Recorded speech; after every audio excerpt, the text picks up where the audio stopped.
going.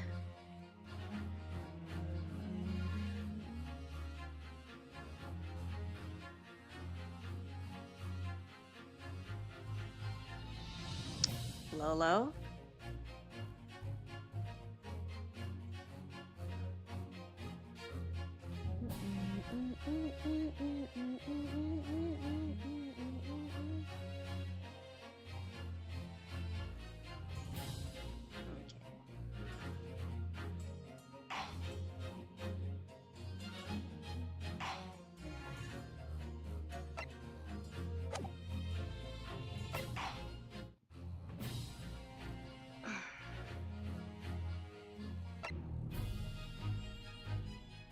I mean, I could just continue. I don't need to, like...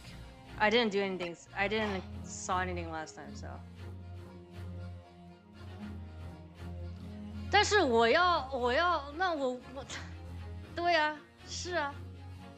但是我为什么要用这个片头呢？没有卖完，没有卖完。我亚克力今天补货刚到，好吧？没有卖完，好吧？没有卖完，好吧？My set, I still have like, I think I still have like 8 sets.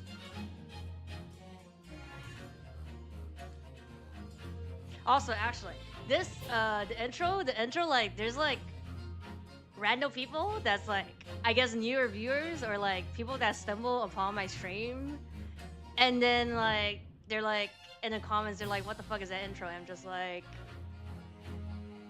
or like they get shocked at the intro. I'm just like, okay, maybe you're not the target audience on this channel. I don't know, like. Yeah, also like people, I don't know, it's just like, okay, I'm gonna rant. It's like, I don't know, sometimes people are just stupid. It's like, I don't know, there's like clearly joke stuff, and then it's like it's different. It's like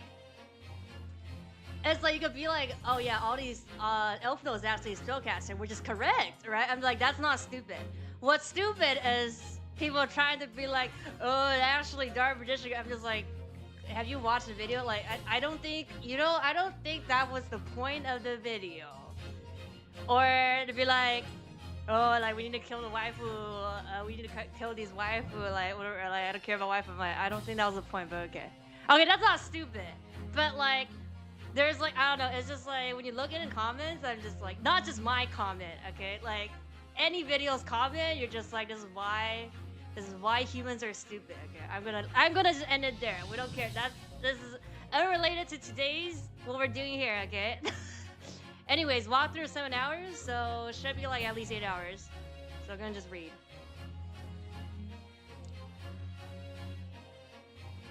Yeah. Also, like, I'm early. I'm always like early, but like nobody fucking cares about me reading here, so it's like it's fine. I could be early. Also, yeah, I already yapped for 5 minutes, right? So it's like. I mean, we can yap 5 more minutes and be on time, but I don't think it matters. Okay. Ready to read this.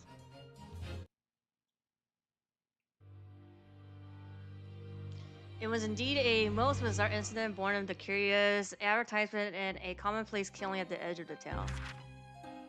Pipe in hand, Sholmes looked down at the thick, rolling fog outside our window.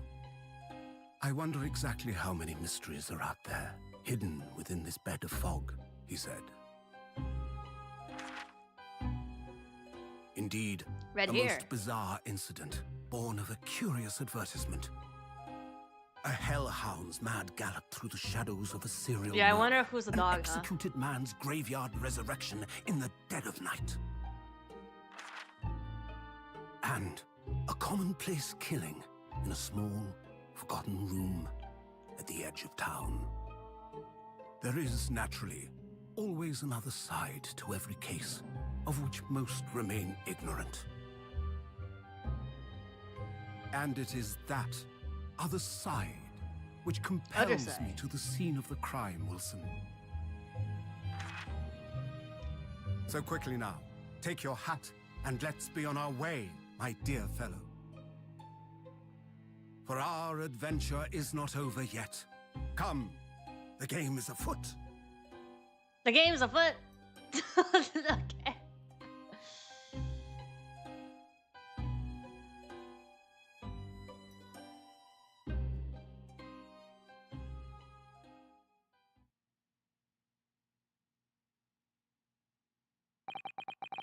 8 days after that, earth-shattering trial and Kazuma regaining his memory.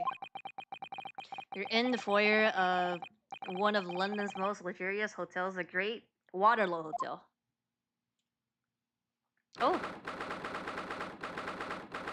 The game is afoot, yes.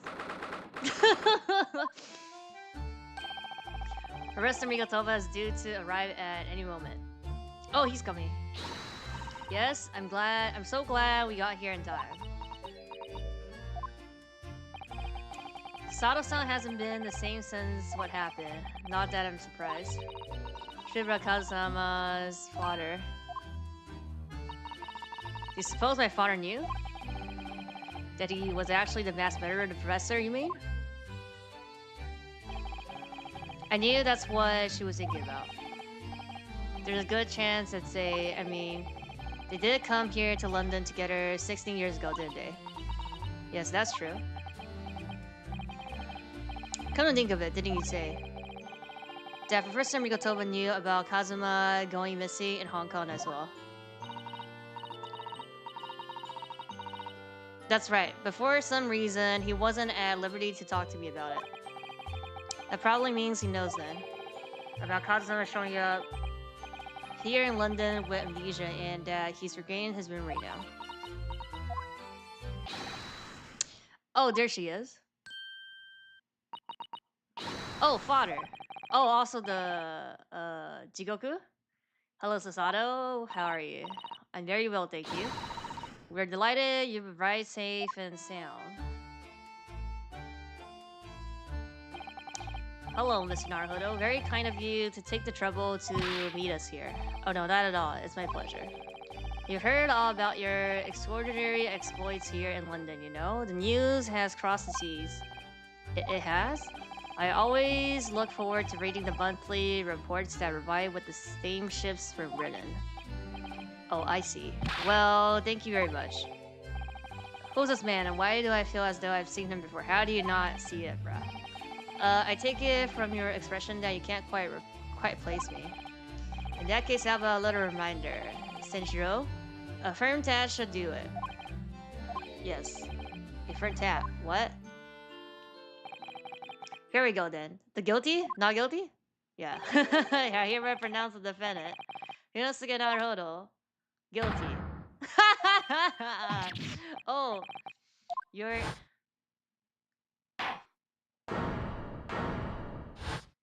I'm pretty sure it was not guilty.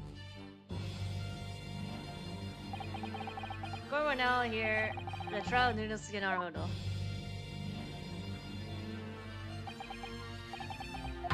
Your Excellency. Hello, Judge Goku. How are you? It's been a long time. Ha ha ha ha ha ha ha. Good, you have remembered now. That really did the trick. Guilty. Ha ha ha ha ha ha. Only I was clear not guilty, wasn't I? And there was no laughing at the time. So London again after all this time. Hard to believe it's been 10 years. To be honest, I never thought I'll be back. Neither did I. Didn't imagine Japan would ever be invited to a international symposium like this. Though really, I doubt anyone did. Anyone did, to be honest, it's all thanks to you, isn't it? Shiro. What are you talking about, Eugene? Ha. Of course, Judge Goku. He must complete the set. He's the other man who, 16 years ago, came to London with Kazuma's father and Professor Migotova. He's the third visiting scholar. Well, all those passport checks and searches at the border took rather a lot of time. I must say, I'm very envious of your ministerial status. You didn't have to go through any of that, did you? Oh, I knew you were jealous. Ha ha ha ha ha ha. Sorry? Ministerial status. Yes, didn't you know? Sexual here is also Japan's Ministers of Foreign Affairs. It was his personnel assistance that allowed you to take Kazuma's place here on the study tour. Guilty as charged? Ha ha ha ha ha. This looks like a beer bottle. Or not beer bottle, but like the bearding. Oh, well, thank you very much. He's really every bit as important as he looks. Oh, yes, now, Naruto. I received a telegram from Laura Strongheart yesterday. Oh, you did? It appears that some things came to light in a trial you were involved with 8 days ago. About what happened 10 years ago. Dad. Tragedy. Hello, hello? Yeah, it's like a barrel. Yes, could you tell us any more about it? Okay, commerce. So, how was the voyage here?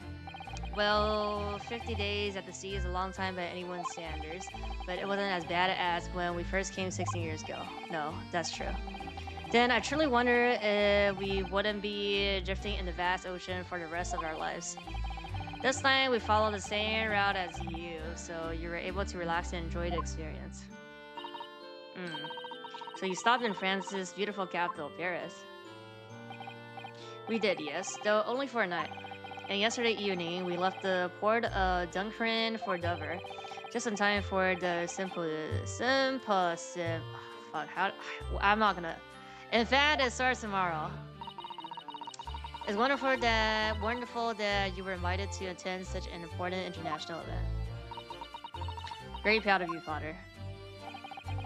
It's thanks to Seshiro here. 16 years ago, he managed to integrate himself with Britain's Attorney General. I'm sure that's why he was invited, and I suppose you could say that I'm something of an appendage by default. Speak for yourself, Eugen. You were close friends with the professor of forensic science at a major hospital. Yes, well, rather not dredge all that up, really. It's an 8-hour case. No. There's been a lot of water under the bridge since then, but it doesn't bring him back. Cosmo's father, I suppose. The professor. The killer who took the life of 5 members of the British aristocracy was actually Cosmo's father, wasn't he? That's correct. Genshin! Genshin Asogi. Okay, Genshin Asogi. Genshin. You knew I'd pursue him, father. Yes, he was a close friend at the time. Genshin came to Britain as a police, so that he was studying investigative techniques at Scotland Yard. Never understood what drove the man to commit such heinous acts. It was a close trial, so the public never knew about the truth, and he was executed with little ado. To this day, very few people know what really happened, even in our homeland. Genshin kills more victims, bruh. But what about Kazuma? Did he know? Did he know the truth about his father? No, I don't think so, yeah. No, of course not. Yeah, we are all, main cast are all the clowns. He was told his father passed from sickness. However, I suspect he may have his doubts. Oh, why? As you know, I tried to guide Kazuma growing up as if he were my own son. Then one day he came to my office at the university and said, I've decided. I want to travel to Great Britain and study there. Hello? Do you think he wanted to come here to investigate his father's death? I don't know, but when I looked into his eyes, I didn't know that there was no way I would be able to stop him. Something else came to light in that trial the other day, actually. Oh? What? Well, having disappeared in Hong Kong and been missing for almost a year, Kazuma since turned up here in London working as the apprentice of Lord Van Zeeks. What? That's news to us. So, Lord Strongheart's telegram neglected to mention that part then. He came here for the fishing ship. Spoiler? As you know, we both thought Kazuma had died on the steamship during our voyage to Great Britain in January. But he didn't die. He's alive. As you knew, didn't you, father?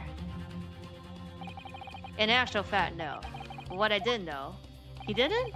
is that when your ship docked in Hong Kong, he mysteriously vanished. We sent a team of investigators to Hong Kong to try to ascertain what had happened, but to no avail. But he's still alive and here in London, you say? Never dare even to dream it. Why on earth did the young man not make contact? The government and the police have been chasing clues fruitlessly for months now. Well, it seems that he was suffering from amnesia. What? Amnesia? When we first came across him again here in London, he didn't know who either of us were. Let's see. He only regained his memory 8 days ago. This is unbelievable. Yes. It's quite miraculous. I wonder why Lord Strongheart didn't let us know. I must speak with him urgently. I wonder how Cosmo has been these past few days. Would it be wrong of us to go and visit him? He's with the Lord Ranzino. That began 16 years ago now. It's a distant memory, really. It was Eugene here, Genshin, Asogi, and myself. We were the original three. The first traditional scholars from Japan to travel overseas to studies. Ocean voyages were not what they are today, I can tell you. 16 years ago. Things were tough for their generation. Boomer! Your father was an exceptionally fine medical student at Yume University. That's how you know, young lady. Strongheart was silent because he was a bean. Beans on toast, man. What beans on toast, man? Yes, grandmother told me. He went to do research at the Great London Hospital to study autopsy, practically unheard of in Japan. Yes, it was an airy place sandwiched between the back of the prison and the burial ground. Ugh, not more talk of graves. Very often, there's no one willing to deal with bodies following autopsy work. So you see, autopsy labs have something of an unavoidable relationship with graveyards and prisons. Not my cup of tea at all. Do you remember that Scottish prison governor, Camden? His name was. He was a good man. Yes, but then, of course, in our 16 years there, everything changed with that dreadful case. When Genshin was arrested for a series of the most gruesome murders. Someone couldn't believe it. No, I've known the man for years. I was a witness at the secret hearing and I tried to speak in his defense, but you went a little too far and ended up facing charges stuff, didn't you? Is he actually innocent?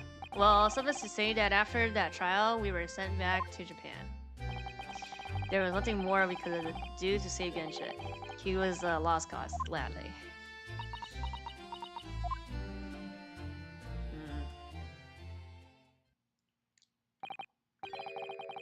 Well, if you excuse us now. Yes, I'd like to get this trunk up to my room as soon as possible. Oh, I'm sorry. I shouldn't have held you up here for so long. I'll call for the porter then. Just wait here. This is a really tall case as well. So Sato-san's gone off at a run. I'd like to stay and talk more, but I do have various preparations to make for tomorrow. Yes, of course. Must be a big responsibility representing our entire country. I wish you the best of luck. Naruhodo. Hope you'll keep an eye on Sasato for me. Keep looking after her, as you obviously have been. Oh no, I mean, if anyone's looking after anyone, it's her looking after me. Well, I do appreciate you being there for her, after all. I've been a miserable father to her. Surely let her down. Sorry? What do you mean? Well, it was 16 years ago that I started my long study tour here in Britain, as you know. The very year Sato was born, yes, I heard. The birth of my daughter was the most joyous event of my life, but I don't think she knows when she was just born. Sadly, it was accompanied by the most tragic event of my life, too. Oh, yes. Sato-san hinted at something like that. It's a rather turbulent time at home. Anyway, I won't bore you with the details. The point is, I became rather less defendable than befits a grown man. And it was then that Seshiro offered me the opportunity to study here in Great Britain. I was sorry about you to leave you behind, so perhaps I was a little heavy-handed when it came to persuading you to accompany me to London. So that's what happened in a nutshell. And that's also the reason why I now feel compelled to give my daughter as many opportunities as I dare. Though the world does not readily afford young women such things, I must say. I completely understand, Professor. One other thing, Naruhodo. If I may be bold, I have a favor to ask you. Ooh, really? Of course. What can I do for you? Well, the thing is, so sorry that it took so long, Mrs. Otto.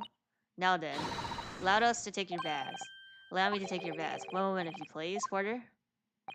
Of course, sir. The machine around your neck. It's a camera, I believe. Quite right, sir. Just 5 shillings for a lovely photograph to commemorate a wonderful stay at the hotel, sir. Oh, we're gonna take a photo. Well, I think given the occasion, we would justify the expense. Ah, yes. Yes, of course. Dino's today is so cute. I'd like to thank you for coming with me, Mr. Naruhodo.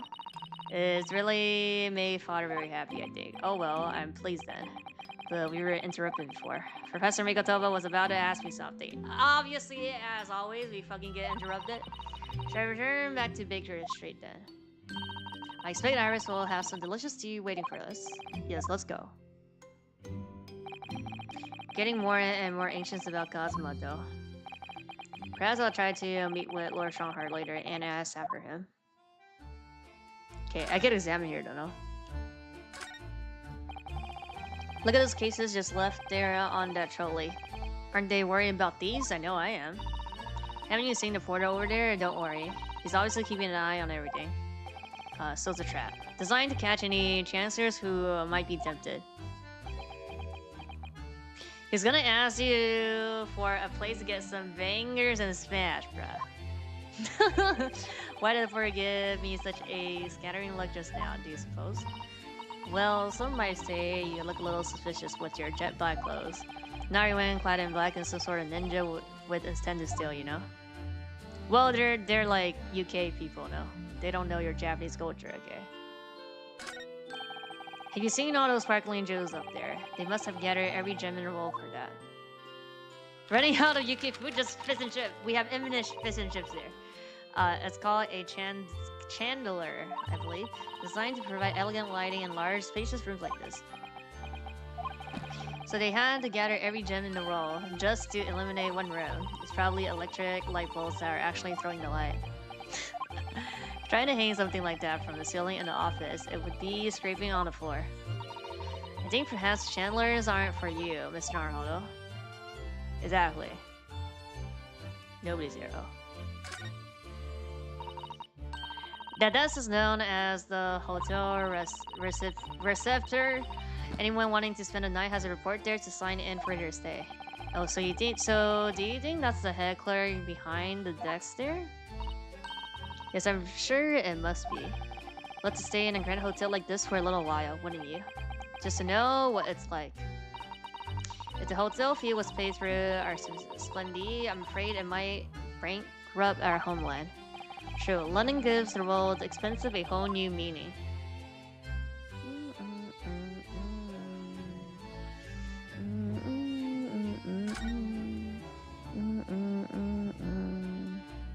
Okay, just a painting here then.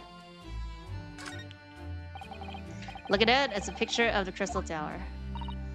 Well, the Great Exhibition is one of Britain's most prestigious achievements in recent years. I wonder how tall it is. It really does represent the pinnacle of scientific achievement in so many ways. There's a 20-meter tall chimney on the bathhouse near my login at UME University. The attendant there is always boasting that it's the tallest object in the neighborhood. I'm sure. Did you know that over the channel in Paris, there's a tower that's 300 meters? They're talking about the Eiffel Tower. What? How many times taller than the chimney at Yume Sokin Hot Spring is that? If it's that tall, how does it draw properly? The smoke would get stuck, surely. I don't think it's that sort of tower, Mr. Naruhodo. Okay. Baker Street. One of the most luxurious hotel. They fucking rich. More grand than anything I've ever seen. Okay, Baker Street. I mean, we don't have the Shomes when this is our attic.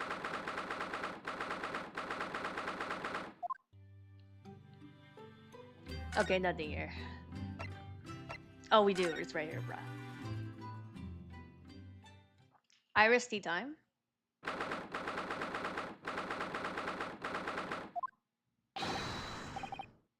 Ew,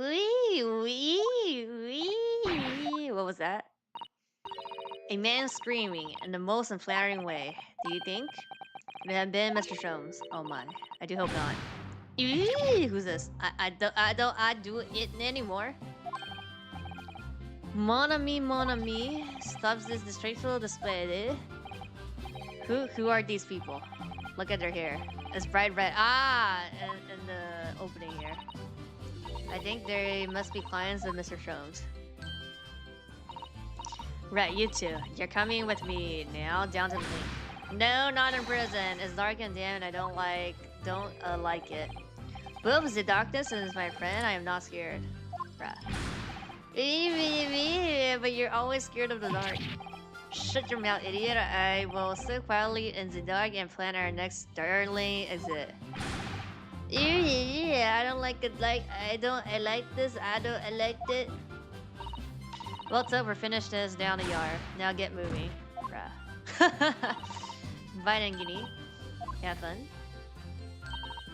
Oh yeah, thanks, Iris. And thanks, yeah, great detective.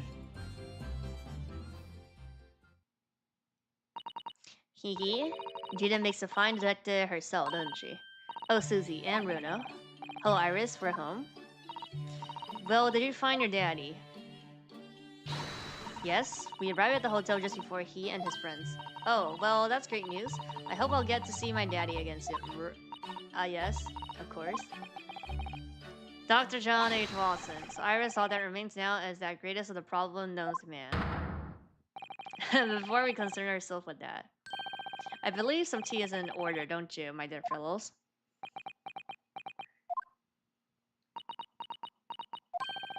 Is something wrong, Mr. Naruto?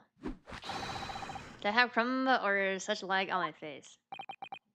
Not so much on your face as on your head, I'd say. Come along then, everyone. I brewed a lovely special blend. Time for tea. Whatever is going on here today.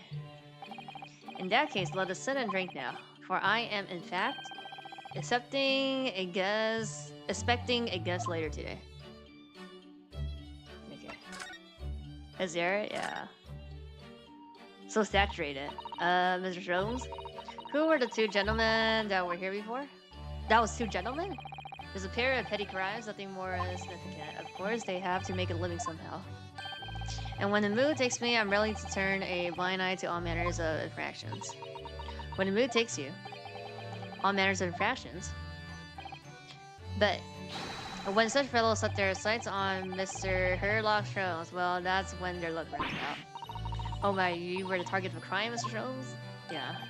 But I quickly devised a plan to entrap them and deliver them to our young detective Alley. Should have asked Grizzly to come too. We could have had a wrestling tea party. A resting tea party. Not wrestling. I did send words, but no answer was forthcoming. Uh-oh. The man is consumedly in the wrong place at the wrong time. There's a word for it, I'm sure. Aha, I have it. A bungler, that's the word. It's a good job he's not here to hear you say that. Foreshadowing, so those redheads has been up to no good. I wonder what the man did. Playing two homes? What two homes? What was that about the greatest problems known as man that you mentioned before?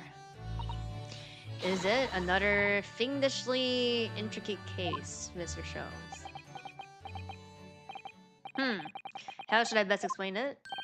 Are you aware of the theory of evolution by natural selection for chance? I'm pretty sure that's like fake science.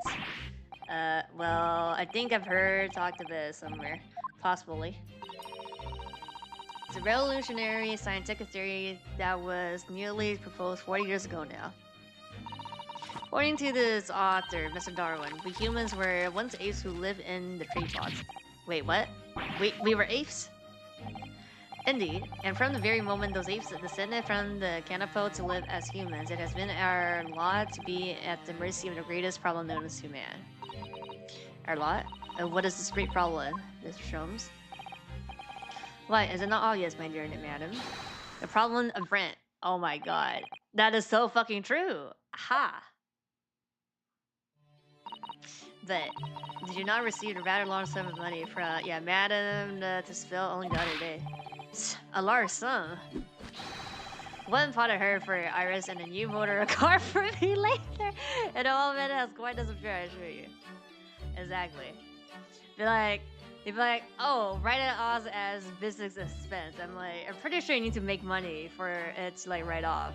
For like, I don't know. Honestly, Hurley, you know you squandered it. Yes, well, anyway, 2 days ago.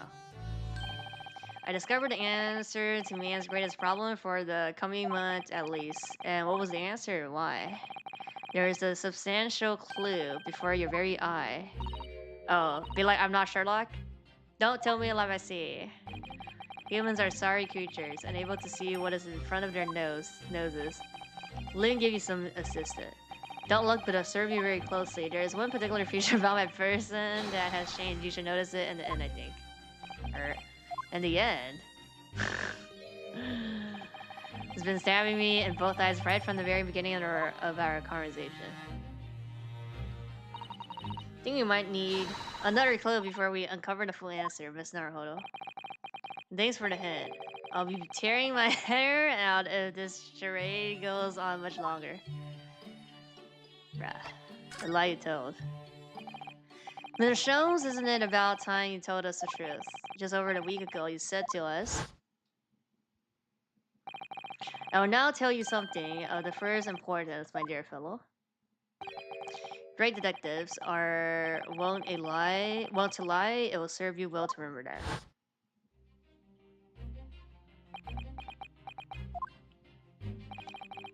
That case of where the Estes Bria in January, Cosmo wasn't killed. And you knew that he wasn't killed at the time. So what was really going on? The fellow was unconscious for a very long time. If he hadn't regained a consciousness when he did, his life would have been in a mortal period. Of course, a side effect of the prolonged comatose state was amnesia, as you now know. It was a simple enough task to silence the crew, but how? After they carried him out of the cabinet, I assembled them in the lobby area. Then I made them swear to leave him unconscious and have him and lad from the ship to Hong Kong as a murderer corpse. Murder corpse. Oh, how terrible. Hello? It was necessary to find some material with which to persuade the crewmen to keep their words, of course, but why? Why do it in the first place? I'll be at liberty to let Rick do the course. But for the time being, I would like to reassure you. I didn't foresee subsequential events. What events? The apprentice? Yeah, his disappearance in Hong Kong. Ah. I believe you may have made a gross error of judgment, Mr. Sholmes. Okay. I mean... Can we talk to Iris?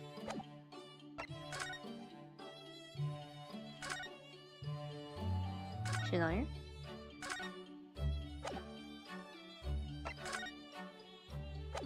So nothing.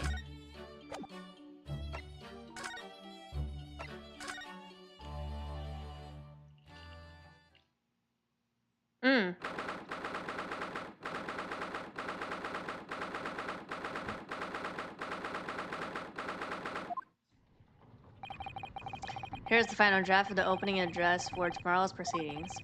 I've supplemented your original with the figures you asked from the yard. I see, excellent work, thank you. You're welcome, my lord. What's Orvanki's doing here? My, there seems to be an awful lot of tension in the air, wouldn't you say? This place is definitely enough as it is. We really don't need any more tension.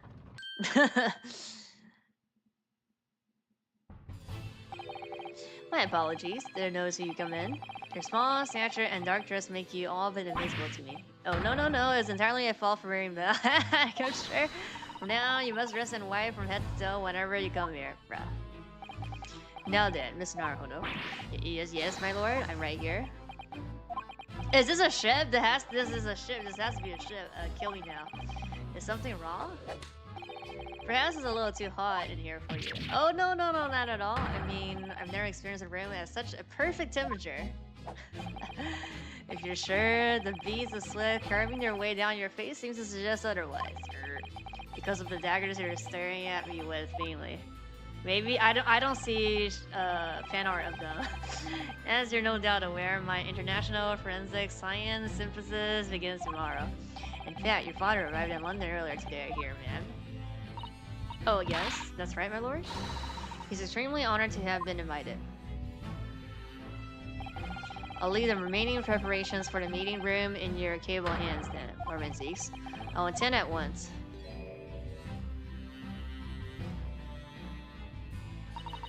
He gave you a very cold stare as he left, didn't he? I know, but I haven't done anything, have I?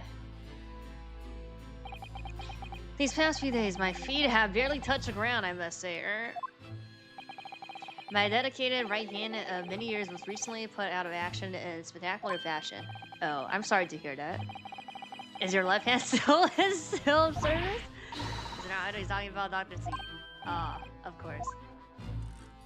I'm terribly sorry about that. I was just I fear not. You've done nothing wrong. Dr. C's own wrongdoing precipitated the situation. You need not to concern yourself with it any further. That would be a lot easier to do if it weren't for the piercing stare that you're giving me. Lord Manzig is doing an admirable job of holding the fort. Though disturbingly, his apprentice has been missing since yesterday. Ooh, oh, missing. What's become Kazuma-sama now?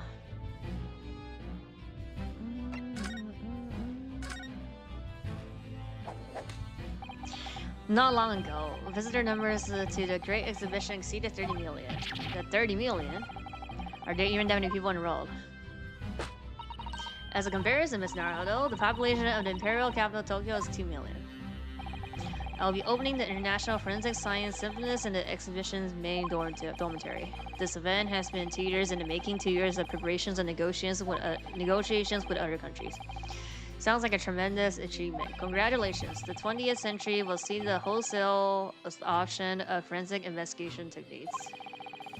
And cooperation between police organizations around the globe will be essential. Which is why this landmark first symphony had to be hosted here at the heart of our great British Empire, in order that Scotland Yard can become the leading investigative organization in the world. He's the same as ever, I see. That passion of his is quite something. Yeah, the 20 hours, or I don't know, 29. You're every bit of passionate in your own way, I'm sure, Mr. Naruto.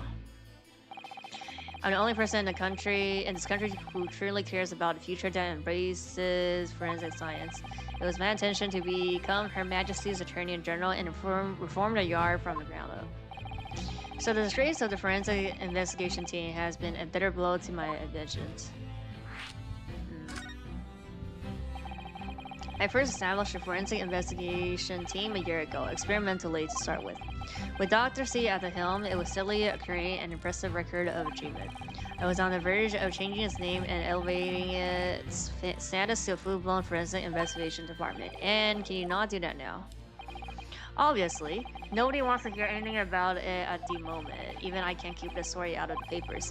6 million learners will be cursing forensic science now. This incident will set back our country's advancement in this field by a good 10 years, I'll say. Unintended recorrection of our trial. Simply cannot have overlooked what happened, though. Of course not. We should all be grateful to you both. Anyway, I'll still reform this country's policing when I become Attorney General. This might delay my plans, but it won't alter them. Nothing will stand in my way. About Lord Mancy's apprentice. I guess that came as a surprise to me, I must say. That you and he are old friends. How did you become an apprentice to Lord Mancy's in the first place? Came about 3 months ago. An unidentified aged man was apprehended by border police. They found him hiding aboard a large goods vessel. Oh my. So he stowed away to get here. He had no papers to identify him, no passport, and he was suffering from amnesia too. Other than the fact he was clearly of Eastern descent, there was no clues as to who he was. So I decided to assign him to Laurent Gaze, that way I could keep an eye on him. But then, why the mask? I didn't want to burden Lord Van Zee with tiresome explanations about why he had an Eastern apprentice. Yeah, he's a racist. Because it would be so much easier to explain why he was wearing a mask. I mean, you could still tell by the skin tone that, I don't know, like he was not UK. Dude, I mean, maybe there was Asian people in UK at that time. I don't know. He's proving to be a great help to Lord Keys. I have high hopes of his future. By the way, do you know where he's gone? No. No idea, but I believe he's left London for the time being. Nah. Oh. I take it you also didn't know that the man's father was one of our country's most infamous criminals. I mean, getting shit, Asogi. What we learned from that trial 8 days ago was a huge shock. Finding out my friend's father was... Oh yes, getting shit Asogi. The professor case 10 years ago caused a great stir here in Britain. They were such awful murderers and unprecedented, using a ferocious dog as a murder weapon. And no one could have believed the culprit was a foreign student invited to study here by the government. So the true identity of the killer would have been made public then, and can't be made public now. Nobody in your country knows it was him, and neither do the citizens of London. The main motivation was to avoid aggravation relations between our two nations at the time, I understand. Correct, however. It has to be noted that there were some supporters of the professor's apparent cause. What? Supporters of a mass murderer. The majority of the man's victims were a blind on the tragedy of the day. Oh yeah, someone ironically, their deaths actually benefited society as a whole. Or so a few thinkers in London believed it. Anyway, right, I see. But it was still murder, wasn't it? Seems very similar, doesn't it? To the idea of the raper of Bailey. Mm-hmm. That's it? I guess we go back to hotel then. No. Oh wait, is Lord Van Zee still here or did he left?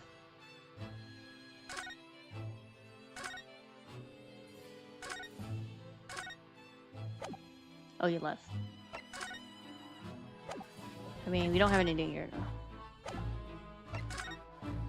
Back to Shones then, or... Only 4 locations right now. Hmm?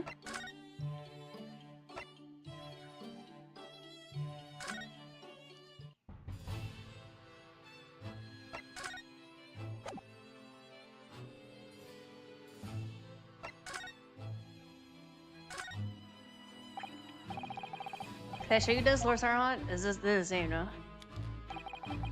I'm the Lord Chief Justice. I'm not here to offer advice about evidence. Oh. Especially when the evidence in question is so dull. Ah, so that's the real question. The real reason. Wait, we already talked to everybody.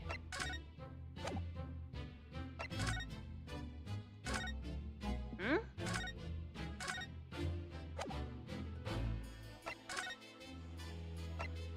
I was at the hotel. So we have to go here then. No? What to do? Good news that Professor Mikotoba arrived safely, isn't it? Yes, it's wonderful, and the fact that father had been invited to this important international event really makes me very proud to be his daughter. The father, Judge Jigoku, us and Kazuma, of course. There's an ever-increasing number of Japanese here in Britain's capital, isn't there?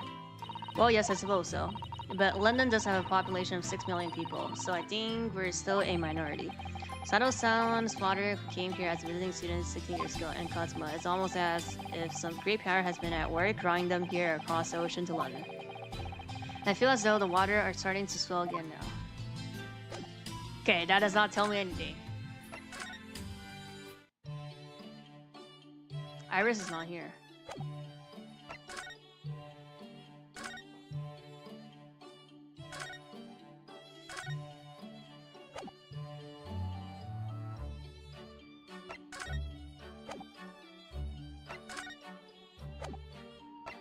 to the office. Alright, Mr. Sholmes, about this. Tell me, Miss Naruhodo, is this the first time you've shown me this particular trinket? Oh, I don't really remember, to be honest. If my saying that it's a collar for a breed of miniature caney with a particular long neck were to precipitate a here we go again from your lips, we could sure it was not the first time. Deduction, you see, my dear fellow, deduction. Okay, what are we doing?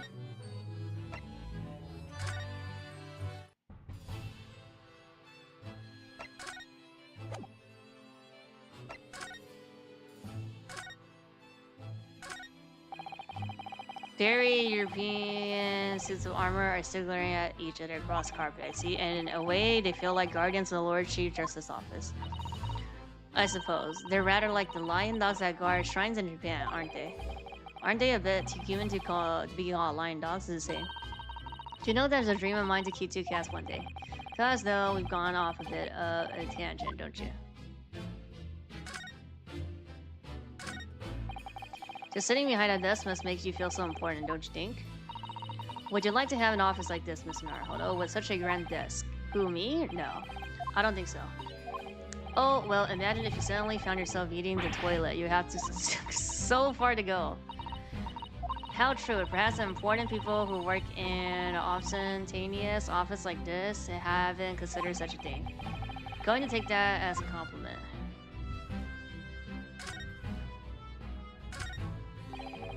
Couldn't read all those books even if you were reincarnated 6 times over as a book form. Can Lord Strong really have read all those? Thinking about it. Father's study is full of books that look as though they've never been read to. Oh really? Peddlers of books are forever pushing their wares on him, you see?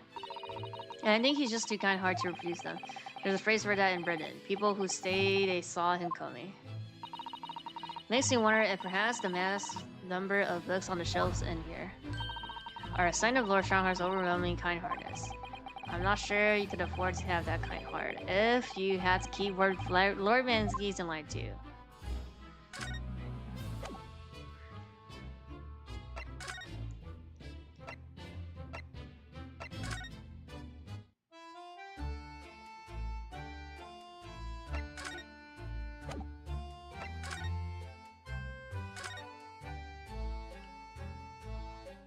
I must have missed something then, huh?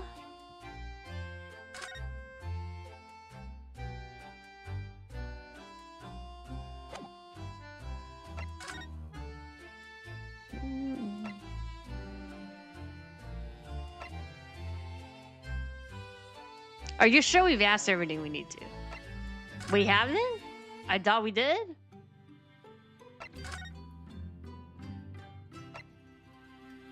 Are you sure? So it has it shows? We didn't.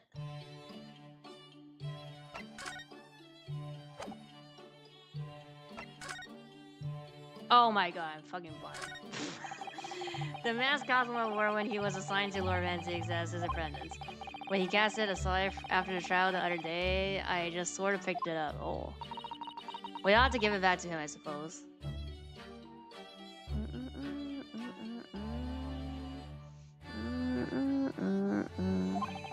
But he has his memory back now, doesn't he? Costly when? I've cosplayed Ace Attorney before. Not Phoenix Wright though. But I'd done it like 10 years ago. But he has his memory back now, doesn't he? Can't help feeling he might turn around and tell me coldly to wear it myself. But isn't he your best friend? Of course, Maya. Maya in part 6. My eye is always drawn to do the same. Use this coffee table. Isn't it where Iris keeps her very important papers? It is. So you think that they'll treat it with more care, really. But only the other day I saw Mr. Schoen's figure.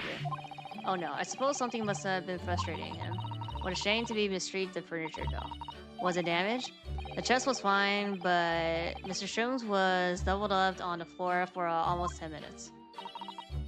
Oh dear, that is a painful tale. Okay, now it should unlock, no, because of the mask? No. It doesn't, but that should be the thing, huh?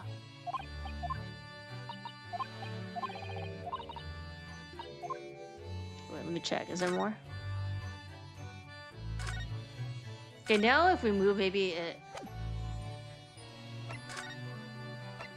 Maybe here.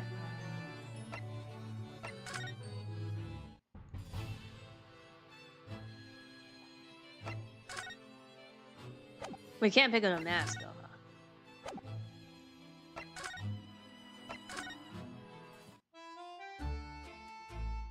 Hmm? Are you sure we asked any... Okay, so there's more stuff in here. Oh, they're talking about need one more things for the deduction, right? Not just the hair. That's why.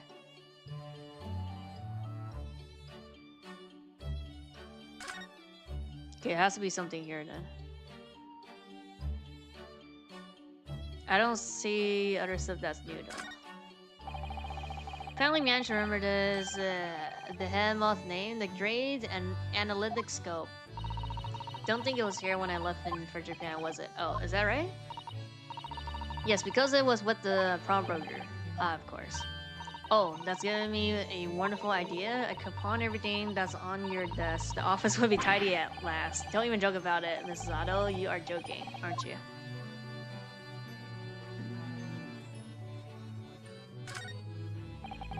There's all sorts of swords on the shelves, chemistry, apparatus, books, papers, and lots of things I've never seen before.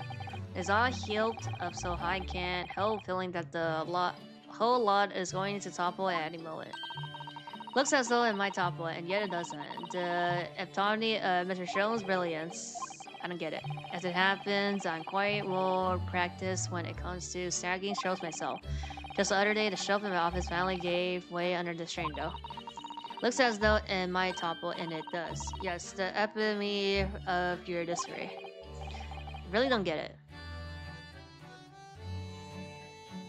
The viola? This is Mr. Shone's famous violin. It's not a violin. Oh no, they fixed it. Yeah, it's a violin now. The one he found being sold for a son at a pawnbroker was it called again? A Shirley something? Oh yes, this wonderful instrument features the adventures of Sherlock Holmes and is a world famous Stradivarius. Yes, Stradivarius. Stradivarius. Mr. Naruhodo. Stragiver. Are you even trying now? We'll come back to this another time, I think. Okay, nothing here.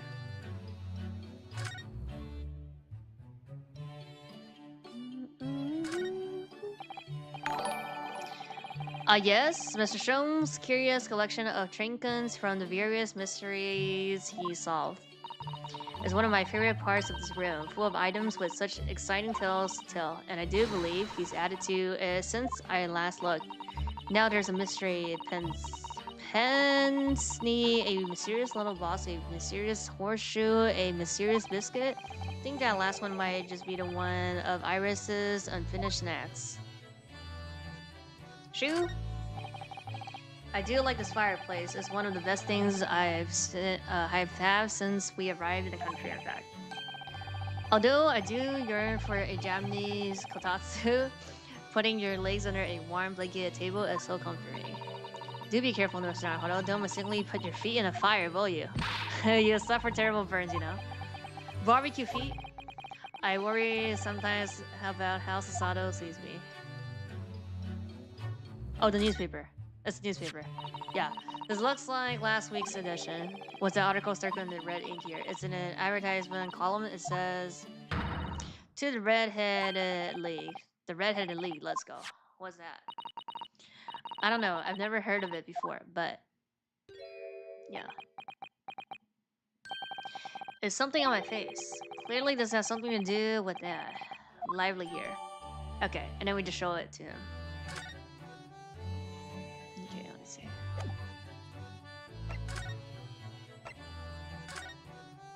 Get 4 per week if you're a redhead, brah. Where do I sign up? On account of the biscuit of the late is Cal Hopkins of Lebanon, PA USA, Philadelphia, USA, There's now another mannequin open which enticed a member of the league to a salary of £4 a week for purely nominal services. All redhead men who are sound in body and mind and above the age of 21 years old are eligible. Apply in person on the morning of the 31st. Okay, unfortunately, I cannot apply.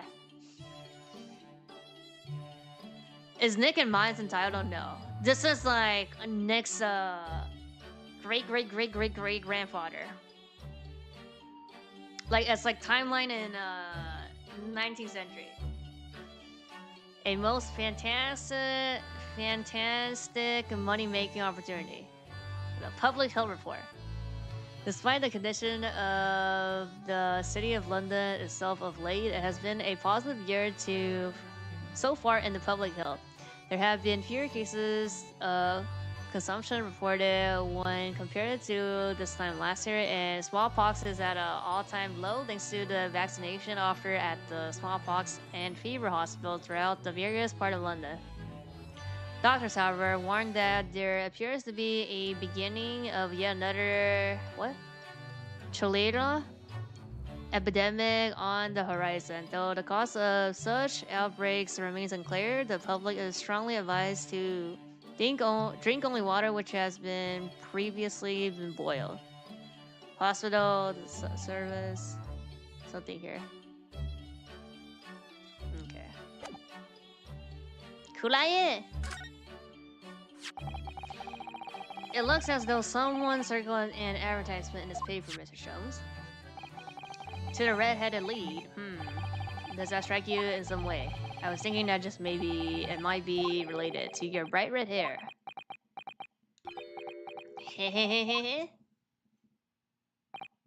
So, at last you've learned to apply my methods, Mr. Naruto. Sorry. In the first instance, I quite an indecisible observation. Believe me, I could have seen that here with my eyes shut.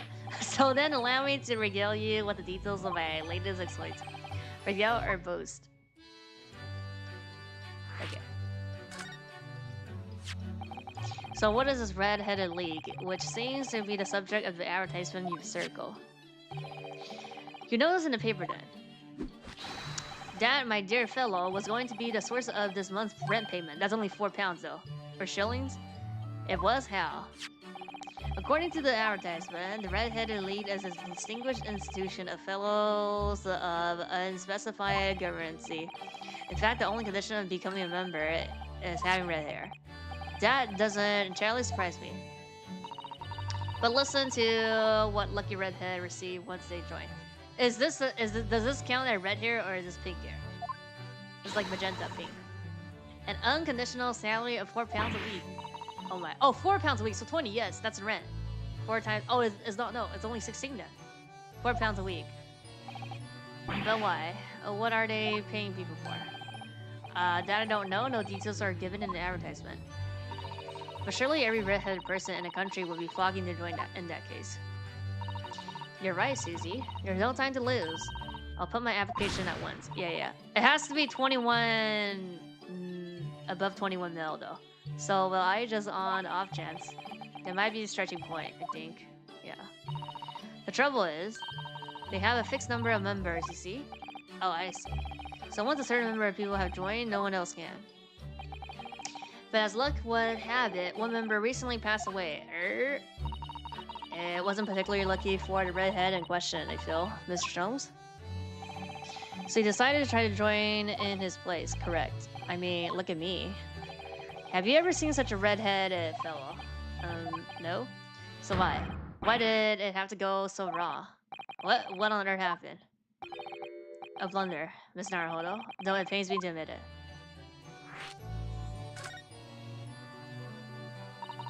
What did you actually do to your hair, Mr. Jones? Wig? Glad you asked, Mrs. Otto. What you see atop of my head is neither dyed nor a hairpiece. Yeah. I changed the color of my hair overnight.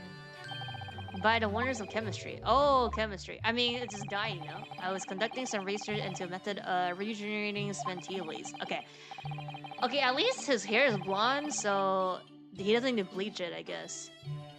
And in the course of my work, I stumbled upon a potion that, when taken, turns one's hair a flame-like red. Would you like to try it? It will make every hair on your body perfectly crimson, including hair on your like legs and stuff. I think I'll pass. But Mr. Jones, is it quite safe to drink? Surely it's bad for you, isn't it? Okay, you have to drink this. Oh yeah, potion, right? Hey. Oh, amateurs are always hampered by such fears. Oh, I should have never doubted you. You mean to say? But of course. To earn 4 pounds per week, one must be prepared to turn a blind eye to a little danger. Yeah, no. Not that reversing knows more than just a little danger, surely. Playing with fire, bruh.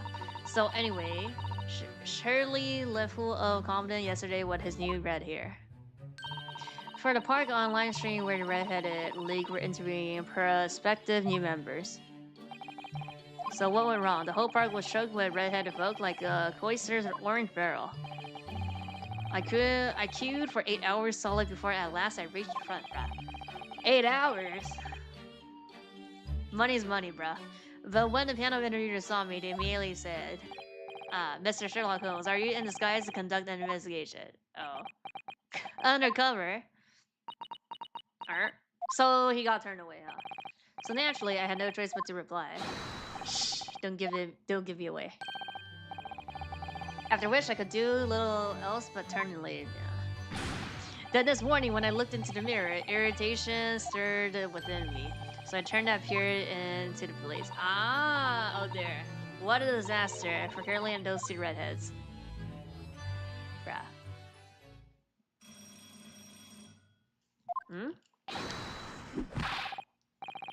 Aha, here's my guest now, my latest client with money to spend. Oh, I do hope it's in his hiding case, Hurley. Remember, Iris, we're at a present gripped by the greatest problem known to man.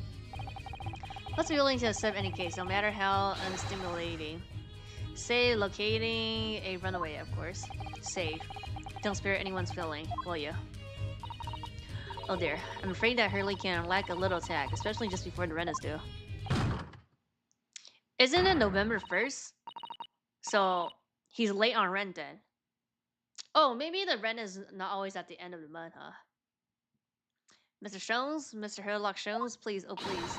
Please find my husband, he's a runaway. He's runaway. To accept me, I beg your pardon? Never mind, a personal matter. My apologies. What exactly are you trying to say, Miss Naruto? I didn't say a word. Come, my dear madam. Be seated. Iris, some tea, if you please. Of course. What's the matter, Miss Sato? Oh, it's just a gentlewoman. Feel sure I've seen her somewhere before, yes. Very recently, yes. 8 years ago. 8 days ago, yes. Now you come to mention it. Okay. Ivy. As I explained earlier, my name is Ivy Vigil. I implore you to take the case, sir. Money is no object. Simply name your figure. Ooh. Money and wealth are a little consequence to me, madam. Being offered a case to solve is reward enough. Oh, Mr. Jones, you're the picture of benevolence. I will of course make a mental note of your offer, however, for contingent reasons. Trust to remember your words also. For money? If I may inquire, sir? This gentleman and lady would be... Oh, me? What I'm about to tell you, I should like to communicate in the strictest confidence, you understand? These are my friends. I assure you, you may say before I disappear anything which you say to me. Ah, I see. I can vouch for the gentleman personally, after all. He's hard of hearing. Why did I ever get my hopes up? Okay. Forgive me for asking, Mr. Virgil, but have we met somewhere before? Quite recently, perhaps? Oh my dear fellow, what is your intention? Clearly, you have no ability to differentiate the facial features of the English. If you wish to invite the lady to tea, you must do so in a more gentlemanly fashion. Is it possible that you're the nice young lawyer from the trial I attended last week? I knew I recognized her. Yep. To have a man's fate in the palm of one's hand. Oh gosh, oh golly. It sends a shiver down my spine. Didn't quite recognize her because she's acting so differently now. It must be very difficult for you as a lawyer. Being hard of hearing, I mean, bruh. Pardon? Oh dear, I'm so sorry. Don't worry if you can't hear. It was peripherally really nothing more. Now look what you started. Mr. Jones, thank you very much. I believe it would be prudent for you to sit quietly in a corner. Yes. Tell us about your husband, madam. Mr. Rigger Medallion is 40 years of age. I have a photograph here. Oh. An entirely irrevocable gentleman by parents at least. How long have you been married? It will be 15 years this year. We have a cordial relationship, and my husband's income is more than adequate, so we live quite comfortably. As it would appear. I need only look at you to know these things. Oh gosh. Your dress is the latest style, your hair clearly regularly groomed, and your eyes are animated. In short, you have no inkling as to why your husband might have disappeared, correct? That's right. He's a kind man with a strong sense of loyalty, and he'd rather not speak to me. Which would point to the possibility that he has become embroiled in some incident or other. Oh, that's exactly what I fear must have happened, Mr. Jones. I am quite besides myself. My husband's employment is somewhat unusual, you see. What if he's incurred some the mistrans ill will? What exactly is your husband's line of work? Don't tell me he's a warrior at the prison. A guard. That is somewhat unusual.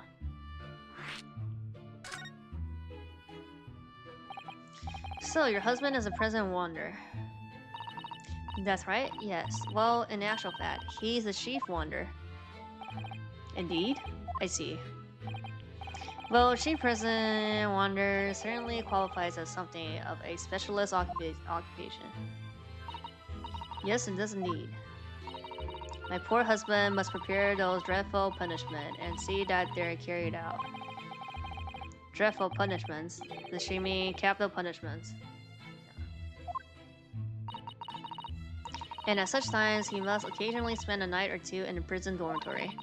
But for that extra responsibility, he is remunerated more handsomely than the other wanderers. Of course, we make no mention of my husband's work to the neighborhood. Yes, I believe your prudence is justified. Tell me, at what prison is your husband engaged? Barclay Prison, Mr. Jones. Really? Barclay? Oh, a fine establishment, if I'm not mistaken. There's a large cemetery just behind it. That's correct. Lowgate Cemetery. Yep. No. Lowgate Cemetery, the very place we were discussing in court. That's unbelievable. Unbelievable, my dear fellow. And yet, undeniable. Sorry, Mr. Jones. I'm afraid you've lost me. Pay no heed, man. Pay no heed. A private matter. This can't really be a coincidence, can it?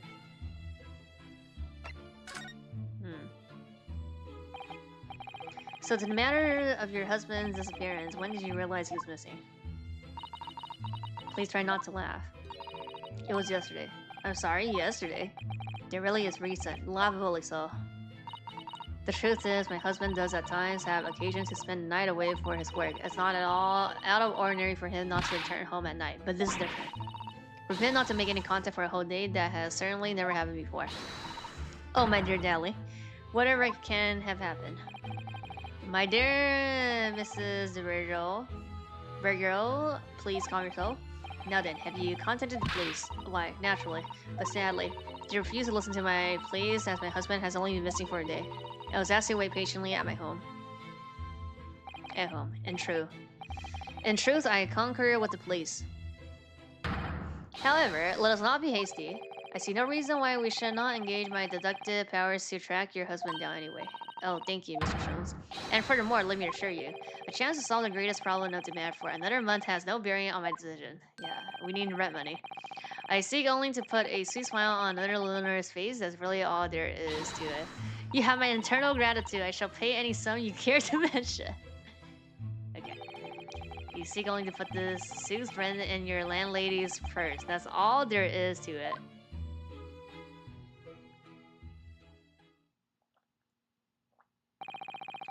Thank you for everything you've shared with us. I think I have all the information I need to begin my investigation. Oh, please report to me soon with good news, sir. Fear not, madam. In a day or two, I shall be contacting you with a hardening report, I'm quite sure. So soon? Oh, how splendid, Mr. Sholmes. Good news should be delivered early, I always say. If you would be so kind as to leave the photograph for your husband in my possession. Let's go. No particular distinctive facial feature. Thank you. Now allow me to show you the door. Can thank you enough, Mr. Sholmes. It's been simply marvelous. Okay then. You know, I think it every time, really. But how do you come out with such nonsense? Good news in a day or two? Are you sure? Can't be sure, of course. But then I didn't swear on it. I merely gave the little woman some hope. I hope to be able to give her good news. What might I say? After all, the rent must be paid by the end of the day. End of day tomorrow. Okay, so yeah. Rent day is on the 2nd, I guess, for him. I'm good. And by that time I have successfully located him, we shall be mutually relieved. Wouldn't you agree, Mr. Hato? I mean, it's always like 2-day cases, so like we'll find him dead or alive tomorrow. By the end of tomorrow day. Don't look at me with those pleading eyes. Well, my dear fellow, did you hear the details of the case? Yes. My hearing is surprisingly good, actually. Excellent. And what did you make of it? Well, I was surprised to learn where her husband worked. Berkeley prison, I mean. New location lock? Oh, so you noted that. You literally said it's a private matter, so you know. Of course, especially with the mention of Logate Cemetery. Logate Cemetery is at the rear of Berkeley prison, so it was renowned among the students at the university for being haunted by the ghosts of condemned convict. Berkeley prison is where that notorious man was incarcerated, the professor. And now a warder from the prison has mysteriously disappeared, it would seem. It's all very particular. Very peculiar, indeed, but nothing you can't handle, I'm quite certain, Miss Naruto. Sorry? Yeah, we're taking the case. Run along to the prison and see what you can glean, would you? It's the prison governor you want. No doubt the man is equally worried, but aren't you going to go yourself? Surely you need not ask. I cannot possibly be seen out with this here.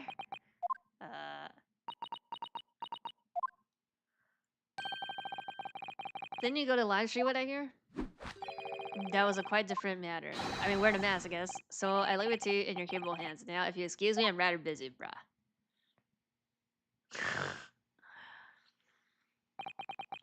Of course you are.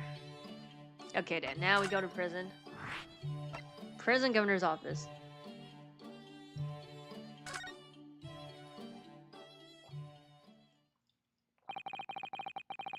Parkgate prison is on the outskirts of London, backing onto a lonely borough ground. Its four-high outer walls loom quietly before us in the fog. I requested a meeting. We were shown to the governor's office in the watchtower. Oh! Oh, there's a bird! This place is full of hardened criminals. I can't even remember the last time a civilian was doing here. And you didn't want to talk to an inmate. No, but to me. Well, can you who I am? I'm the governor, Bradley Caden, huh? Oh, yeah, yes, it's a pleasure. I'm Ryusuke Naruhodo, defense lawyer. And an Easterner, I see. Does that mean... Yes, I'm a visiting student of law from the Empire of Japan. Japan? Did you say Japan? Yes? Well, there's no any of your kind in here, lady. Maybe you should try the prison next door, eh? Didn't notice another prisoner next the door, sir. Anyway, we came to ask you some questions about... I did not like to be so direct, but... I have no intention of speaking with the likes of you suspicious-looking Easterners. Now get out of my here. Here? What here? So as soon as he finds out that we're from Japan, he reacts like this. That surely means... I think it's because of the professor case. You think so too? Yeah.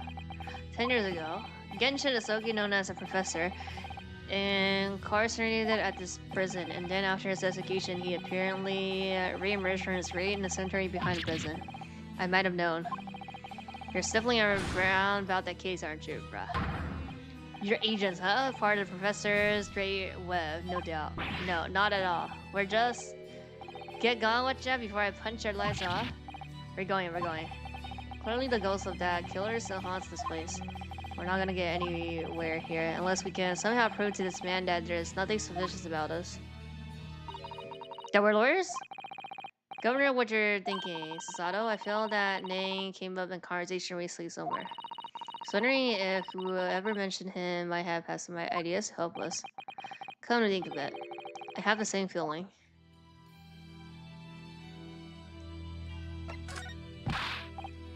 I said get out. Okay, we have to show him basically. Oh, the paper, huh? Oh no, the photo.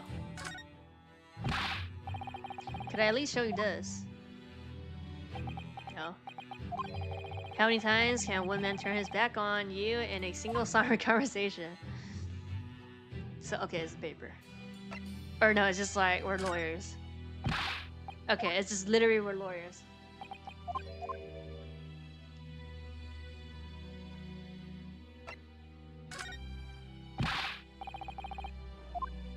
No, what the fuck? Bruh. Can we at least examine? No. Get it. Okay, we can't. Okay, we gotta move then, okay. Oh, we have to go back to, Farhard then, huh?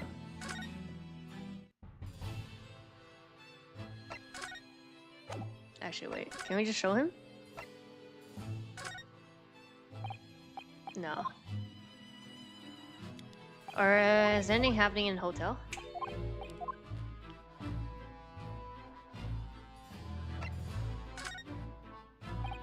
Mm-mm.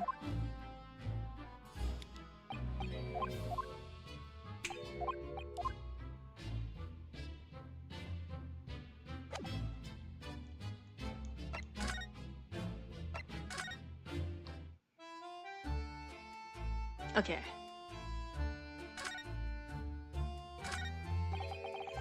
That's Professor Mikotoba over there. Oh, hello you two. I was just taking a moment to catch up on the road now that I'm unpacked. But where's Judge Jiyoku? Yes, he's not the relaxing sort. He's taking himself off to pay his respect to all the legal bigwigs. Having only just arrived in a foreign country today. Good foe, he's full of energy. Professor, you mentioned something before. About how you know the prison governor. Yeah. Ah! Barhead prison, yeah, let's go. Oh, Governor Camden, you mean? So, it is the same man. Father, we must speak with the governor. But he refused to talk to us. He said we were suspicious listeners.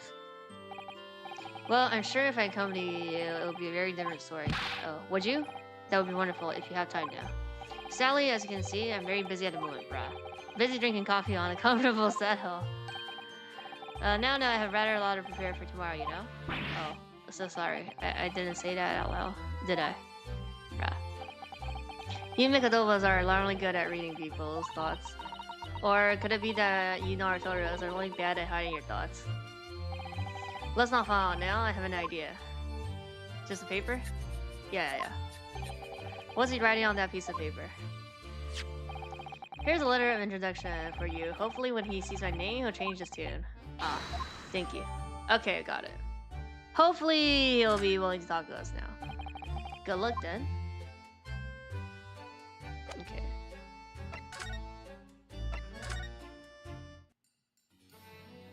Let me see.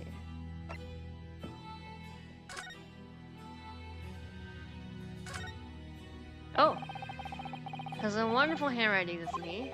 This dark-suited young man is not in the least bit untrustworthy. Is it just me, or does that make me sound extremely untrustworthy? Do wish I at least got you a nice young man. I'm really not sure that would help. That's it. Oh, Black Bird line. Ah. Looks like there's some sort of steamship ticket. The S's Ruse, first class, Camden. 001. Yokohama departure, 11th September. London arrival, 1st November. That's the boat that Professor Mikotoba and Judge Jigoku came on from Japan, isn't it? Yes, I think it's called Dunkirk on the north coast of France for a night before finally arrived in Dover. I think it's been almost a year since we arrived in Dover on the SS Beret. Bruya, it seems a shame not to keep your ticket as a memento of your trip, don't you? Yes, I agree. I have mine safely in my diary, and I keep mine in my wallet, so I have it with me at all times. Oh, well, how strange. Where could I have gone? Are you like this on purpose, Mr. Naruto? Did I imagine it, or was that comment accompanied by a slight sigh? Okay. Prove that he came here from JP, You just cast your eyes over this. Governor Cannon? What's this then? You can't pull the wool over my eyes? Ya good for nothing Japanese student. Mikotoba. That young jock from the forensic laboratory. That Mikotoba. Yes, exactly, him. Oh there. Perhaps I should have said something sooner. I'm Eugene Mikotoba's daughter, Sakato. Jings, you're the young man's daughter. Yeah, I didn't think to mention that before. I do apologize. Yeah, well, yeah, best take a seat, Dad. Can I offer you a cup of tea, perhaps? What? And then I forgot to try one of those with handcuff business. Your father's influence is nothing short of amazing. I'm bitterly regretting not announcing who I was from the outset now. Morning. Yeah, we love East Journey. So then, what can I do for you, Dad? Well, we're currently investigating a case. It's one of your wanders, you see? He's gone missing. That's right. It's surely been reported to you as well, being the prison governor. No? I cannot hear nothing of sort. There's no missing person in my prison. But how can that be? Is Mr. Dali Vigil your chief warder? Vigil, that's right. His wife came to us and asked us to investigate his disappearance. So let's skip the part about him only going missing yesterday for now. Clearly that means something to him. Would you be so kind to tell us what you know, sir? A, of course. Okay, look at that first. Bird? Never have started to find a parrot in a prison. It must be the government's pet. Given where we are, it's hard not to see the poor creature as a prisoner. Lavia, didn't give me. Has a bird learned to mimic the plaintive cries of the emisness? Okay, this bird is literally like trapped in a cell. There's like no room whatsoever. He was one of the 3 civil users, bruh. Animal torture, and he still calls Oof the names of his 2 brothers like that all the time. Right. Love you? Didn't give me? Hey, I hear ya, laddie. You want your dinner, eh? Dinner do that? Bruh.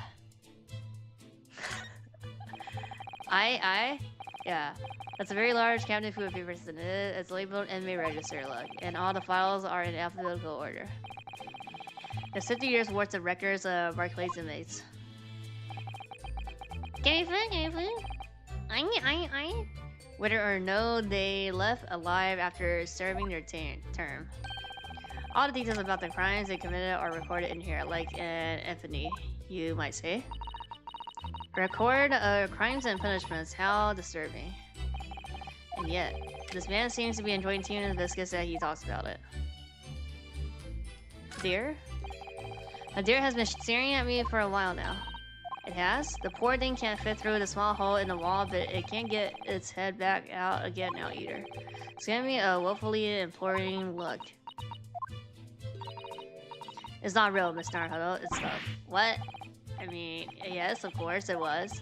For a moment, I thought it was another assassin sneaking in via the ventilator.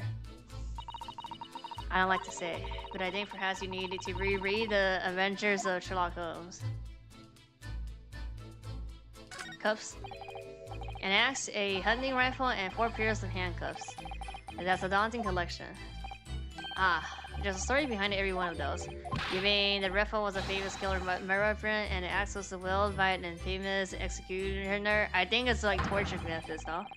Handcuffs were once used to embolize a fierce 4-legged beast when it was arrested.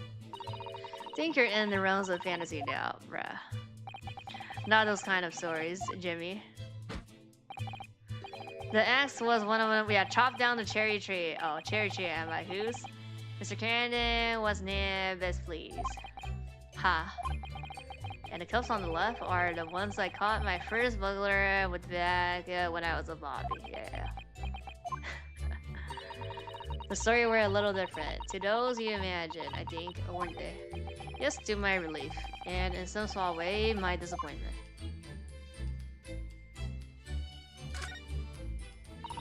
Suppose these are all former governors of Lakar prison, aren't they? Either that or former inmates who the government has sent to the gallows. Oh dear. They all have such severe expression, they really couldn't deny either possibility. Especially the one on the extreme right. His expression goes beyond severe in a whole new territory. That one's me, bruh. I'm terribly sorry, sir.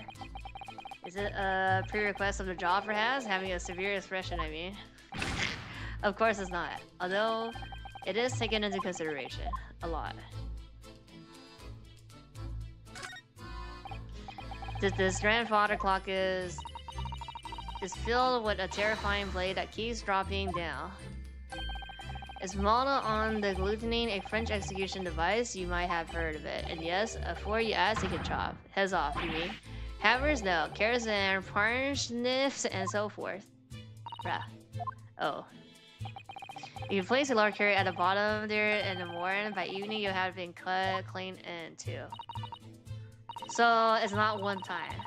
Well, the blade must have been almost indescribably edge on it then. That's it. Okay, let's stop.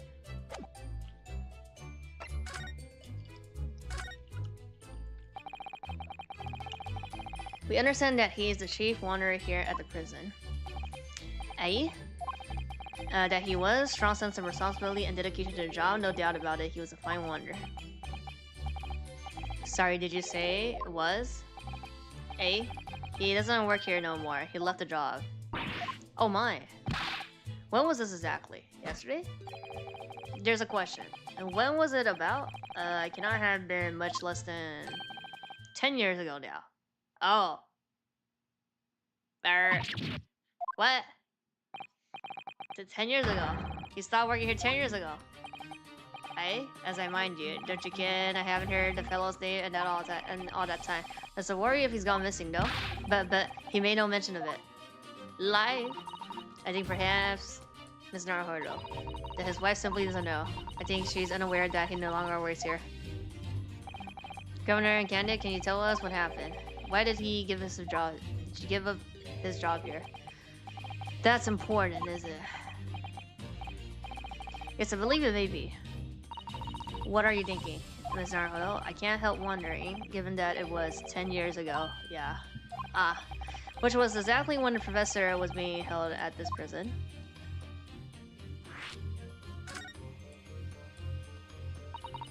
So he actually resigned from the position of chief wanderer 10 years ago, you're telling us? What happened to make him leave the job? In actual fact, he did not leave the job willingly. He had no choice in the matter. You mean he was dismissed? Fired, you mean? It was after a particular walk. Sorry? A walk? Eh? That's words from it in here. A walk to the gallows. An execution. It's the job of the chief wanderer to prepare the gallows tree and oversee any execution, you see? Only he did something unthinkable on that last walk he was manning. What do you do? I'm sorry, but I cannot reveal that information, bruh. Oh my god. But I can tell you that it is very rare for a chief wanderer to be relieved of his post. But why wouldn't he know about it? She appears to be under the impression that her husband still works here. I wouldn't care anything about that, I'm afraid. Can you perhaps answer one more question about the circumstances of his dismissal? And what would that be then? Hin? That last execution he was responsible for overseeing. Was it by any chance Genshit? The professors, yeah, my thoughts exactly. Yes. I'm sorry, I really am. But I'm at no liberty to answer that, bruh. So yes, I see. So basically, yes. My father came to Britain all those years in order to study forensic medicine. But you seem to have been, well, the dead room, the prisoner, and the cemetery have a lot to do with one another. Well acquainted. After all, they need fresh corpse from forensic research again. Yes, I can imagine. The advancement of medicine science isn't always particularly palatable. Your father worked in a laboratory just on the far side of the graveyard. In the basement, street centers is still in use today. Street centers. That's come up before, I'm sure. Yes, that's right. We've been there. Mikatoba and I used to ride in a carriage together and negotiate the terms for more fresh material, I suppose. Eh? And we used to sit in there for hours and grab on a boot of the side sex and all sorts. Ugh, it takes me back. Over a pot of tea and a plate of cups biscuits, of course. How charming.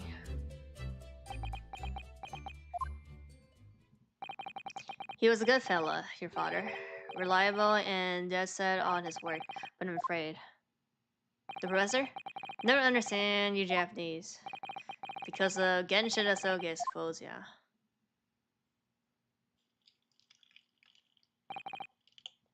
Well? Cannot tell you anything else. That's enough. Thank you so much for your time, Governor. Oh, 1 moment before you away, Hen. Hmm? Sure, I have it here somewhere. More evidence? Ah, found it. Here, take this as a wee souvenir of your visit to prison. See you at London Police. What is it? Sounds low energy? I'm saving energy for the 8-hour reading, that's why. That's the dismissal notice. It's 10 years old now, of course. Like, if I do my normal voice, I'll be losing voice at, like, the 5-hour mark. Oh my, are you sure? Hey, it's no trouble at all. It's no the original mine. Makes sense? Yeah. I know it's 8 hours, that's why. This is a notice has been entered into the court record. Thank you very much.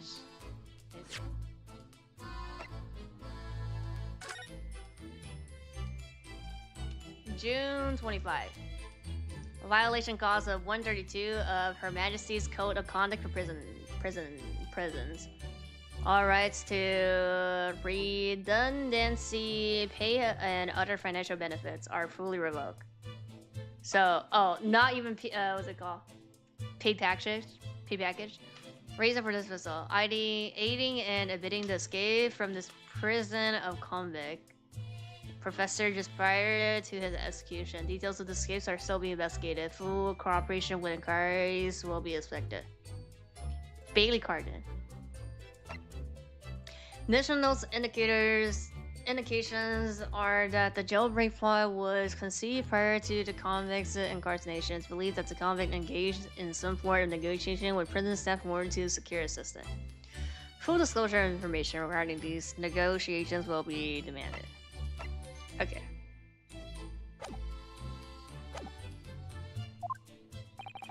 Well, in return,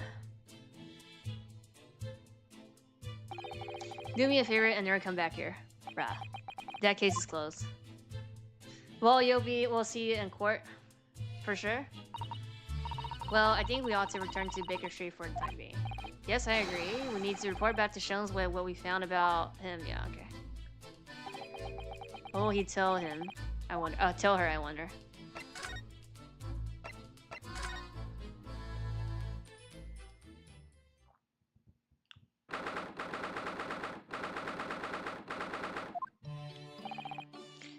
We're back. Hello, you two. I thought you'll be back before long, so I baked some scones for us all. So that's what the delicious meal is. You're eating that fellow.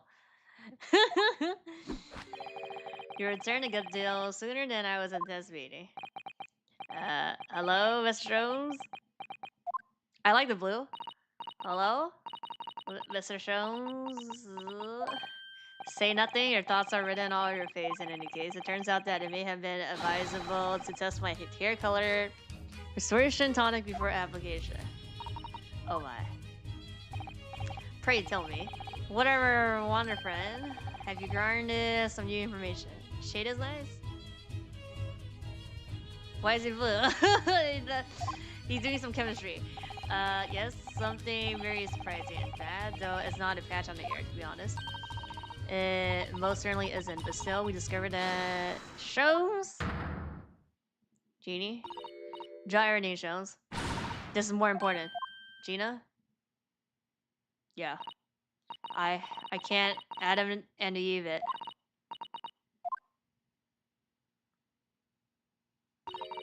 What's happened? Clearly a very grave matter indeed. Great matter indeed. For Miss Lucerne made no mention of my hair whatsoever. It's the boss. What do you mean? Inspector Redson? Boss is... He's dead. What? They just found his body. Shot with a pistol. No, what the fuck? Yes. What? I need to ask Sean. What? But Inspector Grissom, he was murdered? No, not Gregson. No infinite fish and chips anymore. Come in, my dear girl. Tell us the whole story.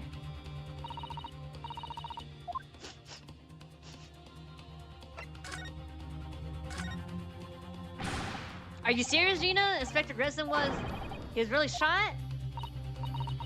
I don't know much about what happened myself yet. They're investigating the scene. Where did this take place? A little rented room in the building full of flats on Frisco Street. The outskirts of town, nowhere near his home. He was perhaps investigating a case then. The thing is, no one at the yard knows nothing about no case around here. Oh. How strange. The boss he was so good to me, I know I ain't up to much yet, but one day I was gonna show him I'll be a proper detective. Oh, Genie. Who's the culprit? So who did this? Do you have any idea who the culprit is? They got him already. Already? Oh, I wonder who it is. They caught the shooter so soon. A witness reported something was going on, and the boys got straight down there and took care of him. You think he got a blackmail letter and was still meet somewhere at a spot? Yeah. Who? What awful person did this? Nerd. I still can't believe it myself. Gina? Oh yeah, okay. I know who it is. It was the Reaper.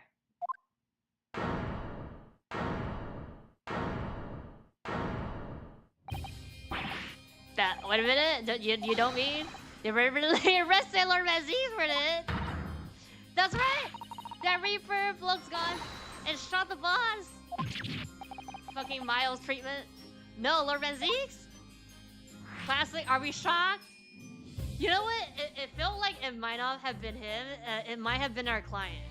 Like, client's husband, you know? Because we were like trying to find him. He's missing, right? Yeah, Miles treatment. Turnabout goodbye 2.0. Are you quite sure Miss Lestrande is Baroque Van Zeek the police have arrested? I saw him with my me own eyes in the interview room at the yard. I don't believe it. But there were witnesses, and they're all saying it was him. Motive? What's the motive? So you mean there was actually multiple witnesses? They heard a gunshot, apparently. And when our lot got to the scene, there was only the boss and that Reaper book in the room. Were they on a boat? But there's no way Lord Menzies would have taken Grayson's life. I just don't believe it. I don't believe it either.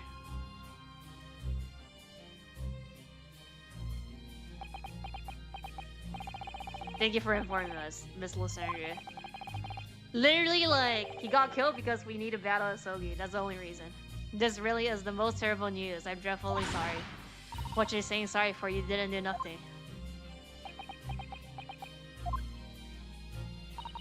Well, anyway. I'm taking a cab over the scene right now. Please come in all, as soon as you can. You've got to help.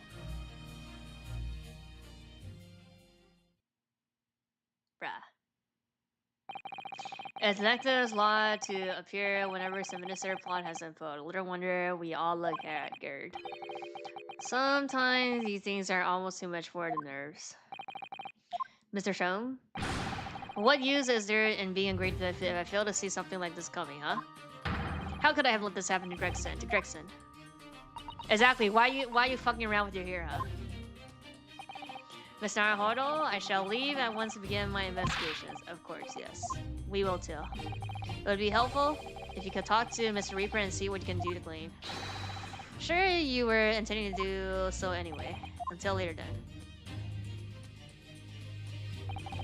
Inspector Gregson dead, and Lord Menzies arrested. Runo Susie, I've called you a handsome. It's waiting outside. Oh, it's like a cab? Thanks, Iris. Shall we? Or like a horse? And Mrs. Otto? Yes.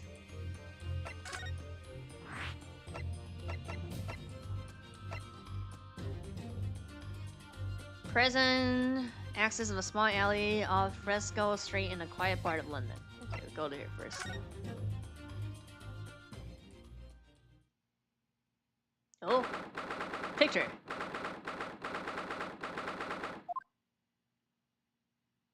Peak drama? I don't know, man. This really is out of the way part of London. I doubt many people find their way down this back street. So this dust-ridden, rented own room is where it happened then. So this is where poor Inspector Gresson lost his life. Yes, and the police are already hard at work investigating, it seems. Oh, look at the red hair. The red wig? I don't see Mr. Sholmes anywhere though. Perhaps investigations have taken him elsewhere. Oi, what you doing? What you think you're doing there? Everyone of the drawers has gotta be taken right out so you can look underneath and all. I want the space above the ceiling checked, and don't forget to look inside the chimney stacks too. Vinley, aren't you lot never gonna go over and house looking for a dough when the owner is out of town? Gina's obviously got some unique investigative techniques she wants everyone to adopt. Oh, so you've turned the blast. Mind you, I didn't be here long myself. Hello, Gina. Sholmes has only just left. You're lucky I missed that. He went prancing around here, pointing at stuff and flickering that... What? That hat of his, and then just was carpet. Oh, he's finished investigating already, you mean? Yeah. He didn't stop and said nothing to no one, not even me. Gina, would you mind if we investigated too? Listen, Odo, you're a lawyer, right? Yes? Why? Well, you're not thinking of trying to help that Reaper bloke, are ya? You don't trust the Reaper? Oh, poor Gina. She's never going to forget, is she? That trial will haunt her forever. Gina, if you don't mind me saying, if Lord Manziggs really is responsible for this crime, he will be duly and fairly judged in court. Yeah. I suppose you're right. Yeah. Go on then, Odo. Get investigating. Want to know the truth about what really happened here. Thank you, Gina.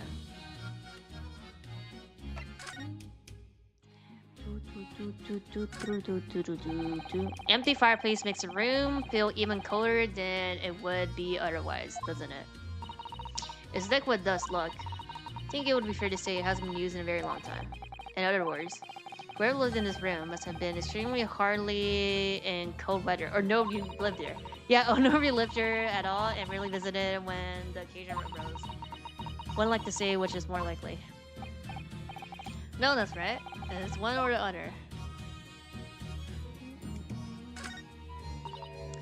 Oh, it's a photograph stand. Suppose it must be a picture of one of the inspector's Gregson family members. Ah. Hmm? What's the matter?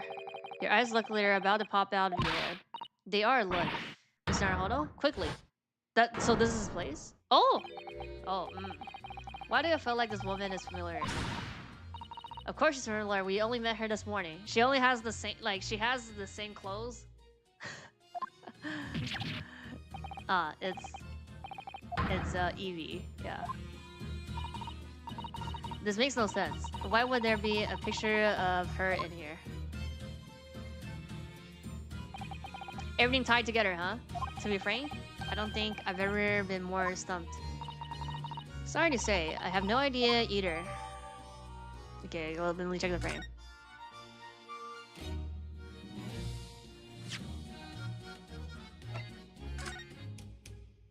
Okay.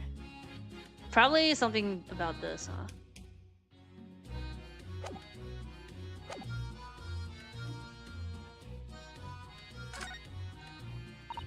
This looks like some sort of notice board or something. Hastily covered in scraps of paper. Mr. Naruto, look. This you mean. It's an autopsy report, isn't it? And these are case notes here. And details of prison inmates. Yes, in fact, they're all the sort of documents that only a detective could normally acquire. What on earth went on in this room? Some old newspaper cuttings. Ah, and this one here. Oh yes, the advertisement you mean? To the Red-Headed League. But why? What's that doing here? Whoever occupied this room was clearly interested in it for some reason. Excuse me. Oh, Inspector, sir? Poor man. He can't possibly be able to focus on investigating when he's so upset.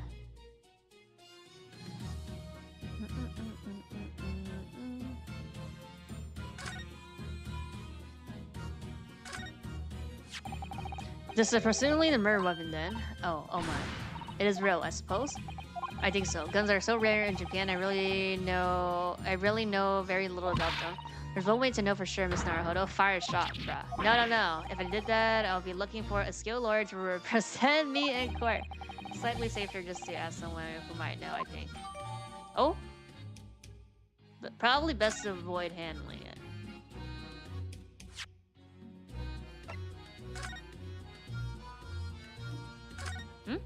What's this here? I suppose this must have been a murder weapon. Oh my, it is real, I suppose? I think so. Guns are so rare in Japan, I really know very little about them. Perhaps someone more familiar with firearms would shed a light on things here. Oh, we show it to somebody, huh? Who knows about this, though? Jones? Okay, nothing. Oh, there's a doll! So I suppose this is where the victim... That's right, the rope is laid around the body to show exactly how it was found. Poor Inspector Grissom himself already had been taken away. And would probably be under Dr. Slee's scalpel by now, if not for what happened last week. From the shape of the rope, appearing that the inspector was curled up in a ball. Are you feeling alright, Mr. Naruto? You look like you've just seen a ghost. I know it's just a rope, but... Well, it conjures up quite a terrifying image as well. Especially with that blessing next to it. Oh, I do understand. In some ways, what we picture in our mind can be even worse in reality. Sasada-san is so strong though. She's psyching this far better than I am. Ever since we came in here, I can't take my eyes off this thing. Oh, funnily enough, neither can I. It's a hairpiece, isn't it? It is. A bright red hairpiece, and I suppose the fact that it's right here next to the body where the body was found means we have to accept that Inspector Grissom wore wigs, does it? It's such a flame color red though. Yes, that's a color we've come across very recently elsewhere, isn't it? Exactly. This is a vital clue, I'm sure of it.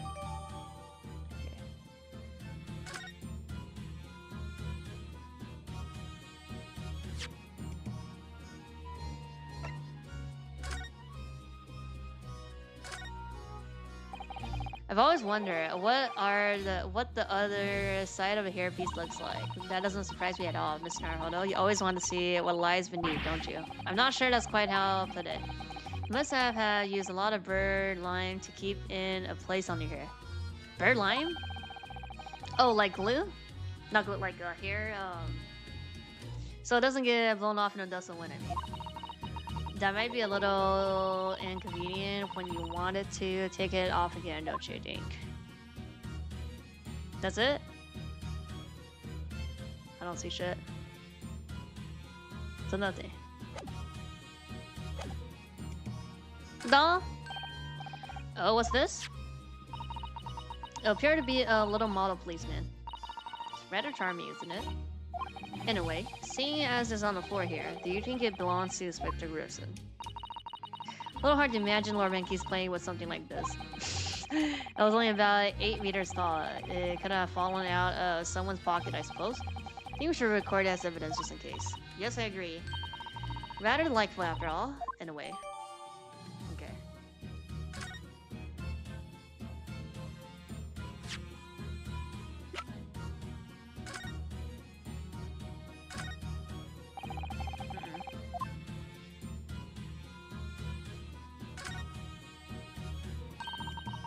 The helmet of this charming policeman appears to be a little worse for wear. I'm not convinced about the charming part, but yes, you're right. The yellow paint? The head part looks like it's been fairly heavily manhandled. Almost as if somebody has enjoyed twisting it around and around for fun. Shall we try twisting it around and around too, for fun? Oh my god, it's gonna be, yeah. Obviously. What's that? It appears to be some sort of key, but it's tiny though. Wouldn't be a key for a door. Not at that size. So what is it for, then, I wonder? For killing. Key like shaft to pop out from the base. Oh, that's a gun? That's a gun. This looks like some sort of key. Yes, it does. A very tiny and simple key. What's a little key doing inside of a figurine of a policeman in the first place? What's it for? It is a key? I don't think this is a key, guys.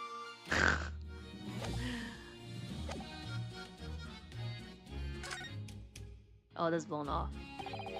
Top of one of the candles of this candle holder has been completely blown off. Yes, there's wax splatter on the wall behind it. Look. I suppose the bullet had hit it. It does seem likely that the bullet hit the candle, having first passed through the inspector's body. Ugh. Now that wax on the wall looks like blood to me.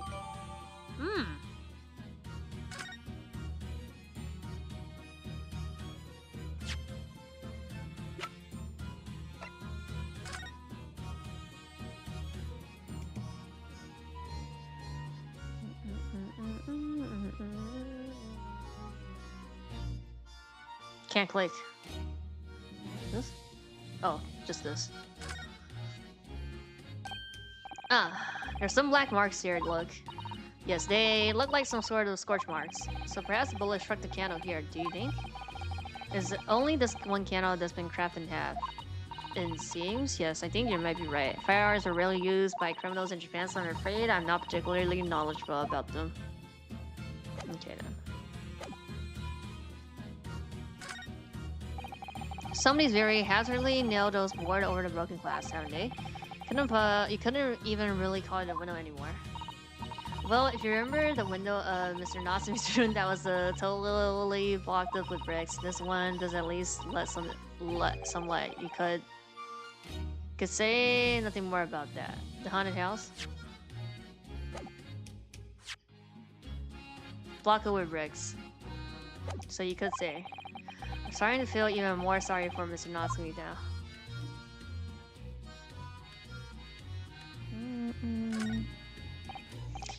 Excuse me? If you're really looking down on us from the great beyond, Inspector, don't worry. We'll look after things at the yard. I've interrupted some deep thoughts here. Okay, I think that's everything. Talk to Gina now. Gina, what was Inspector Grissom doing here in the first place? That's what I want to know. It's what? Half a year since I got out of the plane? That's when I decided to give up me driving and become a detective instead. Oh yes, Mr. Stone twisted the inspector arm to agree to take you on as apprentice, didn't he? Something like that, I think. Anyway, the point is I didn't really know much about the boss until then. But it turns out he's a bit of a legend at the yard. Goodness, really? They say he managed to solve some very tricky case just like that. He did. Yep. And ever since then, he started going out on all sorts of investigations, but always on his own. No one else at the yard even knows what half of the cases he was working on are, apparently. That's not how it's supposed to work, is it? So what was the legendary inspector doing in a dingy little room like this? I know he had a lot of respect for the Reaper and all, and look where that landed him. Okay, we don't know if he actually killed him, okay? Respect the Reaper, and in what way? I heard him say as much. I take my hat off to that fellow, were his words. Not how the general public feels, is it? Most people are terrified of the Reaper. Yeah, the boss said that's exactly why he respected the bloke. Didn't realize Redson held the Reaper in quite such a high regard. He said something else to me and on that I didn't need to worry about the Reaper, cause he only goes after people who are bad. It did kind of set my mind at ease when he said that. Right. What is this place then? Does anyone live here? Apparently it's been rented by some cub called Hugebone? Sort of a here today, gone tomorrow named that, isn't it? Yeah, he's what we call an unidentified person. We haven't been able to get in touch with him. I see. Well, judging from appearance, I have to say this place hasn't been lived in for a long time, if ever. Right? All of the last from the yard piled down to get stuck into the investigation, but there's so little here, no one knew what to do with themselves. I do wonder. Yes, Mrs. Otto? Well, could it be that this huge bone is in fact Inspector Ransom himself? What? How could that be? Yeah, ghost name? Well, he was investigating on his own. It's quite possible that this was in fact some kind of secret office of his. Cubone? Cubone? How do you say that? Huge? Huge rat. Hugh? I would have never even considered that. Nice work, Susie. We're actually falling in line on Kargi like that ourselves. You are? If you look around the room, you'll see there's a few things that hint at it. We should really investigate this place in detail. Yeah, we show the... maybe we don't need to show her stuff. I see that's where the poor inspector was found. Over there. I guess so it's huge. Right. So it is huge. Huge bone. Yeah, that's right. They said it was a single bullet what did him in. Apparently, the bullet went right through him and struck that candle tray on the wall. Oh yes, it's blown one of the candles apart completely. And the gun used is there on the floor as the Reaper's, ain't it? No denying that. What? Really? How do you know that? Take it easy. I don't know what to do with myself when you stare at me with them big white eyes. I'm only saying what I've heard. I don't know much about guns myself. But there's some bigwig lawman or whoever who says so. Why don't you ask him? Who? Bigwig lawman, is it? Anyway, Prince Snow Street runs along under that window there. There were some stray sellers just out there who heard a gunshot. Witnesses? Oh, but I don't recall seeing anybody outside. Yeah, they've all been taken down to the yard for a questioning, that's why. We're talking about the yard's legendary inspector here, after all. They'll be getting a grilling. Do you think we might be able to speak with those stray sellers ourselves? I doubt it. The lads at the yard will just want to know what you're snooping for, and you'll be up for a grilling and all. So you can't interview the witnesses, huh? Shame. We go to prison and talk to Laura Manzique, basically, now. Or, I mean, let me show her everything.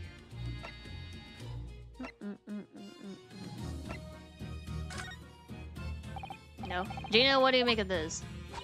Was that evidence? Worked something out about what happened to have you? Oh, no? Not exactly. I ain't been long enough in a job to get all this deducting business yet, but I swear I'm gonna get the person who did this to the boss.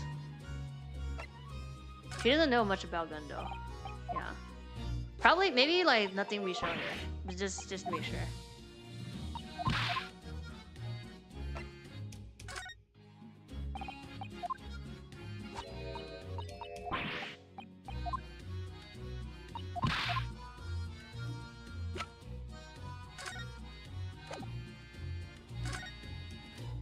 Mm-mm.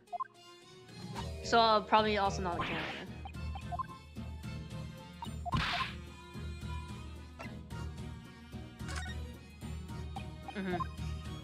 Okay, we go to prison then. Since we can't go out on the street and talk to the witnesses.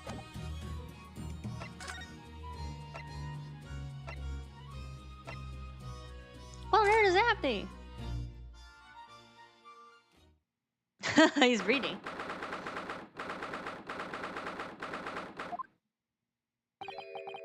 There he is, where Laura Van Gee's behind bars. So it's true, he really was arrested. He's sitting with his back to the wall, reading something. I don't think he's noticed us. Laura Van Geeks?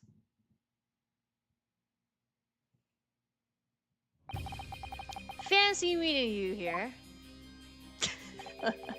Last place on Earth I would like to be. But the last person on Earth I would like to see.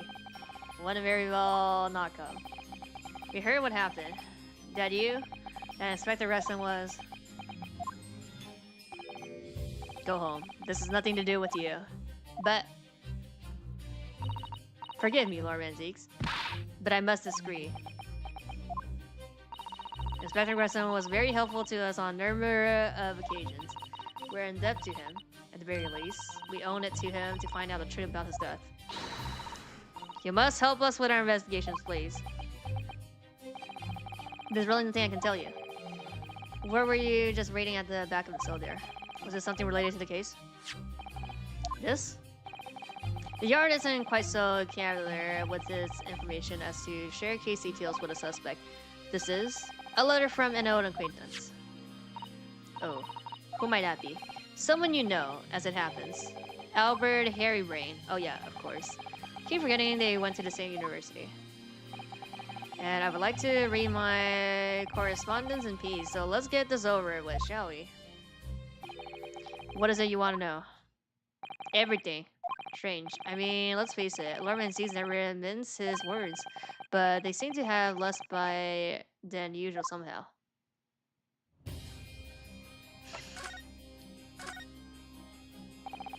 Can you at least tell us your side of the story, Lauren Keys? What happened? How much do you already know? Nothing. We know that the inspector was shot dead in a small rented room on Fresno Street, and that you were found there by the police when they arrived on the scene and immediately arrested. We were told that there was nobody else in the room and that some witnesses heard a gunshot. Then you're well informed, and there's really nothing I can add. The truth is, I don't know what happened myself. But the gunshot obviously didn't fire the gun, did you? Be like, I don't know. Maybe I did. Not in the habit of shooting the people I work alongside. Also heard the noise, however.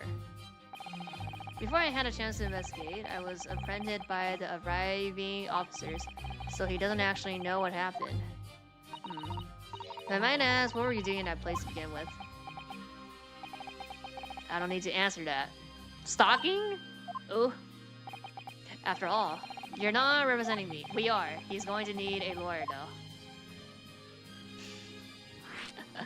the defense? Who's going to be representing you in court, Lorenzis? Anyone other than you, I should imagine. Ha. Would I be right in assuming you have nobody? Yeah. You have no representation as yet. The best lawyer to stay away from any trial involving the Reaper, as I'm sure you know. But this is different. In my career, of all the defendants I've prosecuted, only 19 have never been acquitted. Of them, 16 subsequently died in a mystery. Yeah, the 3 is what? Not to me. Harry Brain. What's the last one? Gina wasn't accused. She was like, as a witness, right? Questions will be asked now. Surely not. I assure you, no defense lawyer will want to touch me with the end of the barricade. But you didn't actually have anything to do with those people's deaths, did you? It's been 10 years now that I've been known as the Reaper of the Bailey. Believe me, nobody wants to know the true identity of this killer more than I. However, it seems things may come to a head before I have the chance to uncover the truth about that. What does he mean by that? He means by he's gonna get guilty and get chopped off. After the trial, Professor Harry Rain was supposed to go straight back to Germany, I thought. As a letter informing me of his safe arrival at home, I arranged his passage by sea and rail. It's a relief, I must say. He should now be beyond the reaches of the Reaper. Because the Reaper doesn't follow people aboard. You mean? Yes. So it seems. You stop, stupid little Needlebee's friend. Yeah, not to me. For example, he told me he was keeping well in Japan when I inquired the other day. Yes, that's right. He's an author now. Happily working in Tokyo. So Professor Harrybrain is safely back in Germany now. He is. Okay. So it appears our conversation has run dry. There was a 2-second silence, that's all. Well, in any event, if you excuse me now, I would like to detain you. I was wondering, Lord Van Zeeks, represent, if you like. Be happy to advocate for you. He said no already. You trust me, do you? Yes? I heard you speak many times in court. I've seen how you treat people, so I'm quite sure that you would never have taken another's life. It's just my feelings can't be used as evidence in court of law, sadly. It's a very gracious offer. However, I trust no one. What? Not the police, not the jurisdictional, and not you Nipponese. Okay, racist, but please. I have no intention of engaging your services. I mean, Lord Strongheart gonna appoint us, and you can't say shit because he's like to be a general, huh? The chance between us is just too wide and too deep, it seems. I'd appreciate it if you don't visit again. Then neither of us will waste any more time. Bruh. Perhaps we need to dig a little deeper and find out more about Lord Van Zeeks and what happened to Inspector Grayson. Hell. We're going where? Oh, President Gerber's office, huh? Nobody's here. Back to the street? No. Shelms? Okay, let's just go in order. What's in the hotel? Nothing. He's still drinking coffee here? Yeah, okay. Oh, here, no, here. Give me permission? Lord Chief Justice Office. You make good time. I took an express train back to London. Who's this? I can hear Lord Strongheart, can you? Yes, it sounds as though he's talking to someone. Kazuma? Yeah. Is everything in place? I had a private compartment on the train so I could check all the paperwork. It's Kazuma-sama. Ah, your timing is impeccable. It is? No doubt you have heard the sickening news about the Reaper's latest delivery. Yes. I'm sure you don't believe it, of course, though, Lord Strongheart. That Lord Van Zeeks could have done such a thing to Inspector Grayson.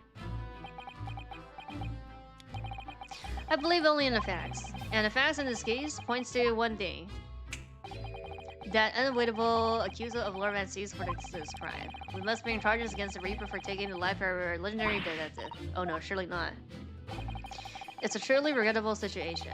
Tomorrow, the forensic science symptoms finally begins. At the very least, though, we can show the world our justice system's swift and equitable processes. So does that mean the trial is tomorrow? Precisely. In fact, this is a fine opportunity for introductions. Let's go. Kazuma. Ah, but of course, you're already acquainted, aren't you? Mr. Asogi here will be present at tomorrow's proceeding. Leading the prosecution. Wait, what? Kazuma? As I'm sure you're aware, he's a very capable practitioner of law. Kazuma-sama, a prosecutor. Bruh. I mean, can we talk to him? I'm sorry for all the worry I've caused you, but I'll be alright now. Has your memory completely returned? Yes, completely. I remember everything, including what I was coming here to do. Right. Kazuma-sama, I can't tell you how happy I am to see you alive and well like this. But how did you come to here in London when you were suffering from amnesia? It was the voice. This past year, I've been hearing it in my head constantly, saying the same thing over and over. Go to London, that's where your destiny awaits. It was that voice that guided me here to London. I'm so sorry for what's happened. Anyway, my memory might have returned to me, but there's something that won't return to the way it was before. Huh? What do you mean? I'm a prosecutor now, so I'm sure our paths will cross again very soon. That's it. Sure, you can imagine that tomorrow's trial will be closely followed all over London. In fact, no, people all over the Empire will be watching closely to see how it unfolds. There's no salvation for anyone in that trial, in a trial prosecuted by the Reaper of the Bailey, and now, the Reaper himself must stand in the dock. Quite so. The public wants answers about the Reaper. Answers about how and why those who escaped conviction subsequently died mysteriously deaths. But Lord Van Zieks firmly denies any involvement in such matters. And there have been thorough investigations that have proved him to be innocent. That's certainly true. Or it has been, at least. Until now. No, tomorrow's trial will mark the start of a new chapter in our country's great judicial history. Throwing the Reaper under the bus, huh? So Cosmo will be prosecuting tomorrow. That's right, but he's a defense lawyer. Lord Strongheart. Accomplished young lore protectioners cannot pick and choose their roles. And imagine what it will mean for the prosecution to know that strategy commonly employed by the defense. That devastating combination, wouldn't you agree? Absolutely. No doubt at all that Kazuma will be razor sharp as a prosecutor. But why Kazuma-sama? There are surely many other highly skilled prosecutors in Great Britain. It was a personal request I asked to be assigned to the trial. You asked for this? But why? It will all become clear tomorrow. I'm guessing you intended to stand for defense, don't you? Although, the Reaper appears to be turning down offers of representation. Yeah. I feel like I do it myself. I'm surprised such a personal request would have been upheld. It seems unprecedented, quite exceptional in fact. You are quite right, Miss Mikotova. Tomorrow's trial will be unprecedented and exceptional in every way. After all, the accused is one of Britain's greatest prosecutors, the pride of the empire. It would be unwise to give the public a reason to perceive it as a judicial closing ranks. So that's why you're happy to let a foreigner handle the prosecution. Inosuke, let's see how your skills have been honed after practicing law in this land for so many months. Kazuma, I don't understand why you're being so hostile to me now. This isn't going to end well, my friend.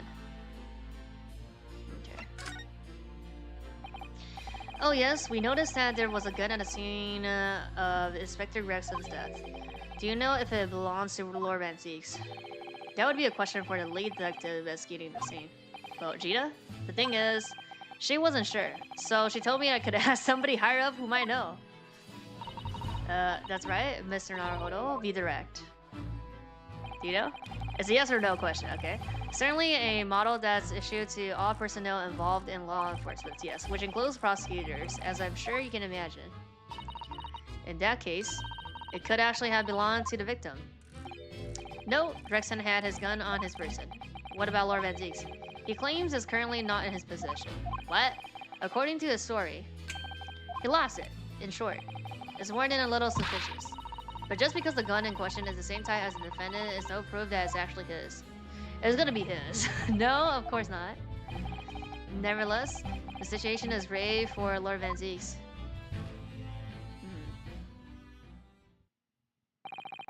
Doesn't look like we're going to glean much more here. Well, thank you very much, Lord Strongheart. Remember, tomorrow's trial will go down in our empire's history. There's much you can learn. You can learn from the public gallery. That everybody wants him dead because he's a raper. Sorry to have taken so much of your time. We'll see ourselves out. Hold it!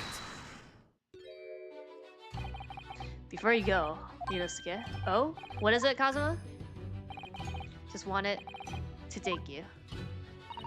Kazuma-sama. What? You took my determination to heart and brought it with you over the sea in my sea. And you carry out my road to perfection. You always were intended on studying British law in order to change our own justice system. It was your dream, and Mr. Naruhodo didn't want that to die with you. Yes, but I had another purpose for coming here. Oh? I actually have a favor to ask. Which is, this trial I'll be prosecuting tomorrow. I'd like you to be there to see how it ends. Right in front of me. As a defense counsel. Why? What's this all about?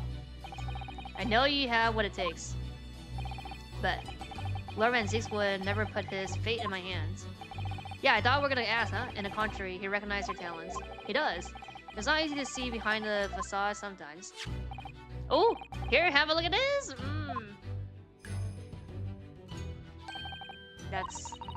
That's Lord Van Zix and Inspector Gregson. And a photograph that must have been taken some time ago by the look of it. And who's the third person? It was displayed very prominently in the detective's office. In Gregson's office, you mean? Yes, what I'm trying to say is if you really think you can trust the Reaper, you might find that some straight talking makes him take a different view. So we ought to show the photo to him. Take it. Okay. Treasure memory. I understand. Why are you giving me this? Just hurry, Inosuke. Visiting hours at the prison are almost over. What are you doing, Kazuma? He's fucking helping you, stupid! Okay, we're going.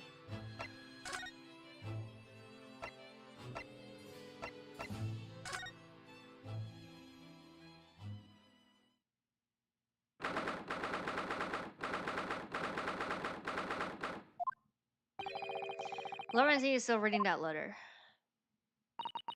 We've been gone quite some time, though. Either he's an incredibly slow reader or it's an incredibly long letter.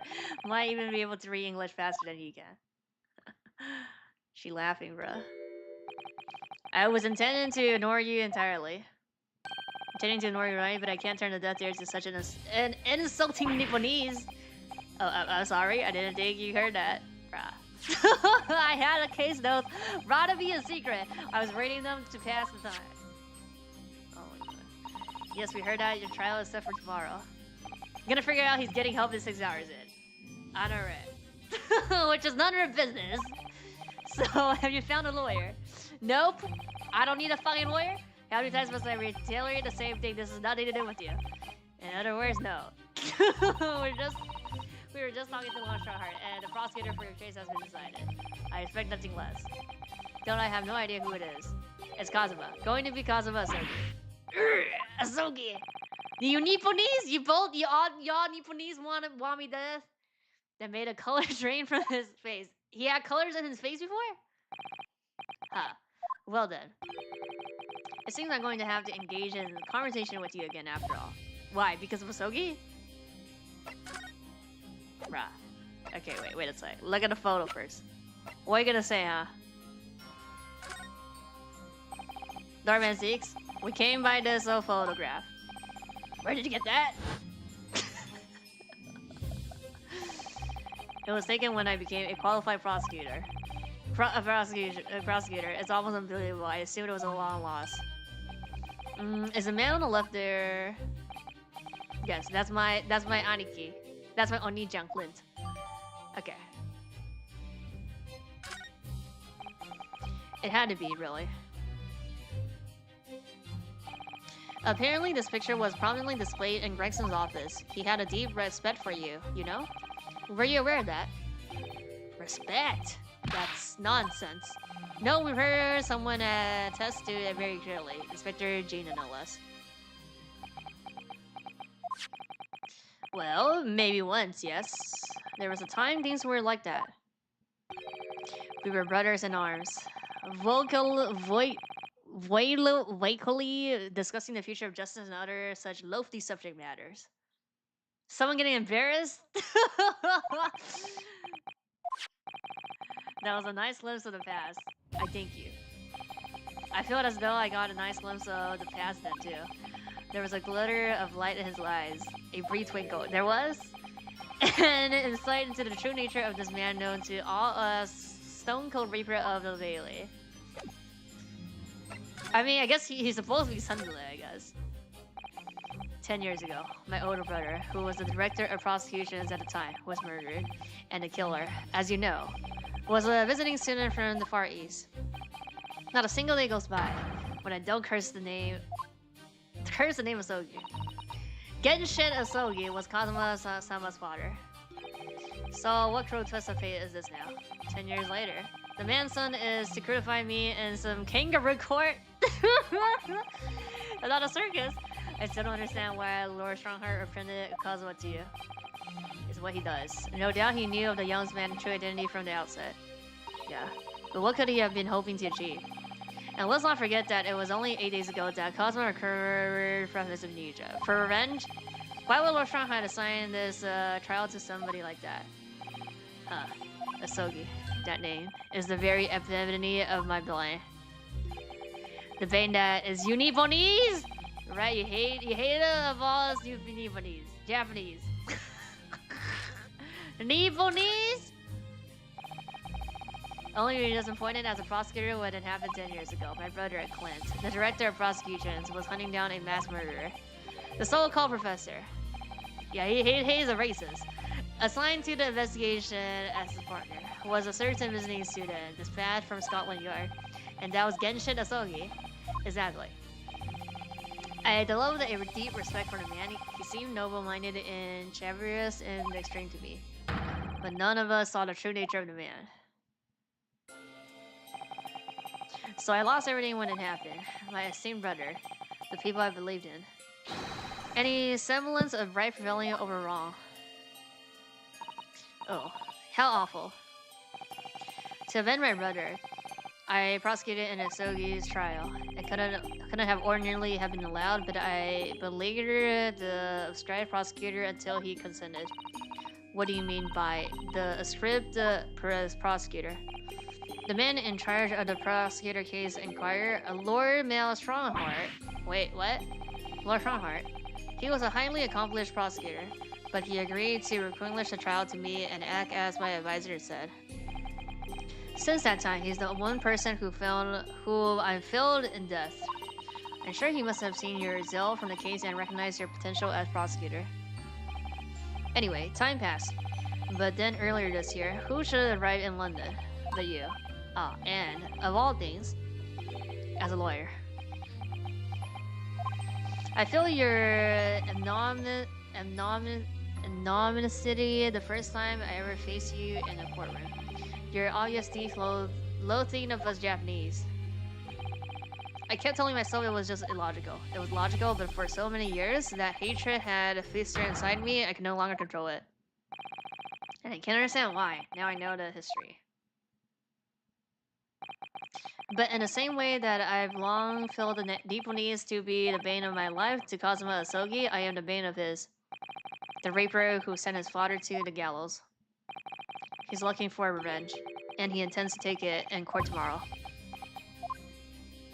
I don't think that's why he's doing that, but yeah. Grissom transferred to Paris Police Prefecture had finally been arranged for the coming month, but he never make it to France now. It's tragedy. Oh yes, come to think of it. He did mention something about that, didn't he? I wonder, does it happen often? Being transferred internationally, I mean. Nope. It's the first time I've ever encountered it. Oh, the Paris police welcoming an English detective is almost inconceivable. I can't imagine what kind of magic Grissom must have worked to put that arrangement into place. Sounds like that mystery has even a Reaper perplexed. I'm afraid to say that we were very ignorant about Inspector Gregson's standing. We heard that he was considered something of a legend at Scotland Yard. Again, it was 10 years ago that he first made a name for himself by uncovering a decisive piece of evidence that exposed the professor's identity. Oh. If it wasn't for Gregson's singular approach to the case, this discovery would have never been made. Maybe, like, his father, Genshin, wasn't actually the culprit. Singular approach. What sort of approach after my brother's life was taken, the inspector pushed for a full autopsy? Okay. Oh my, 10 years ago. Why is that so surprising? Autopsy was considered a discretion of the body at the time and rarely performed, and my brother was, of course, a noble. That made the idea of it even more unthinkable. Yeah. But something Grayson had dug up in his investigations made him determined it was necessary. His powerful conviction somehow influenced his House of Lord, and as a result, I could avenge my brother's death. So, you must have had great confidence in the inspector's ability then. And it's even more inconceivable that you would have taken his life. Inspector Grayson.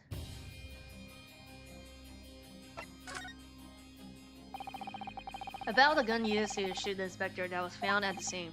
Ah yes, that's not mine. Really? Because common opinion seems that it is. What do you expect me to say to that? Lord Strongheart informed us that you claim to have misplaced your firearm. As embarrassing as that is, I'm afraid it's true. When did you lose it then? That I don't know. Oh. I was issued with a revolver when I first became a prosecutor 10 years ago. I must have sold it somewhere, I suppose, brah. Or left it somewhere, perhaps. 10 years ago, okay. You have something in common with Lord Ranzix after all, Mr. Naruhodo. A talent for misplacing things. No, there's nothing to do with me. I don't drag me into this. Don't make the mistake of associating with me with this needful knees. Oh dear. The rift is very wide, isn't it? So it's not decisive evidence, clearly. But it doesn't look good, that's for sure.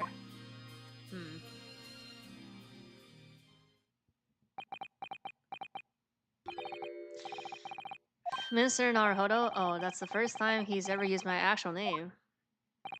I've lost all confidence in my country's justice system. I don't trust the police, the judicial, or lawyers. But there's still one thing I'm willing to believe in. Me? What's that? You need knees. That which you'll see in the eyes of another across the courtroom. A simple determination to know the truth. Lord Ranzix? From the very first time we clashed in the Bailey almost a year ago now, I couldn't deny it, even though I dearly wish I could.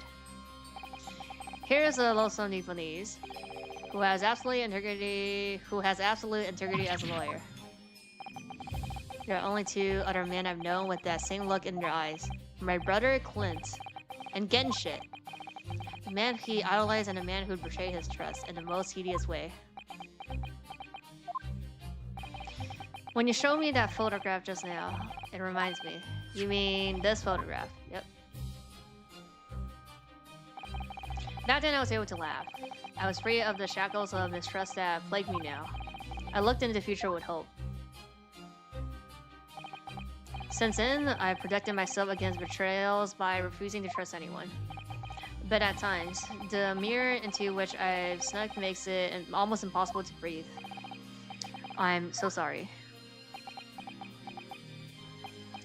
So, Mr. Naruhodo, I want to believe in that look in your eyes. I need to believe in it. In tomorrow's trial, will you advocate for me? Yes? Of course I will. It would be an honor. I'm so pleased, Miss Naruhodo. Then my life is in your hands. Let's go. For Lord Ranzix, that must have been an incredibly hard thing to ask, which is why I simply cannot let the man down.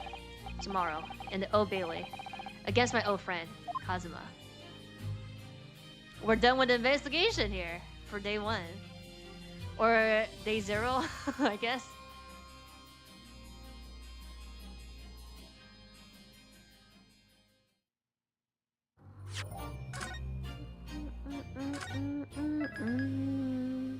Yeah, trial part 1.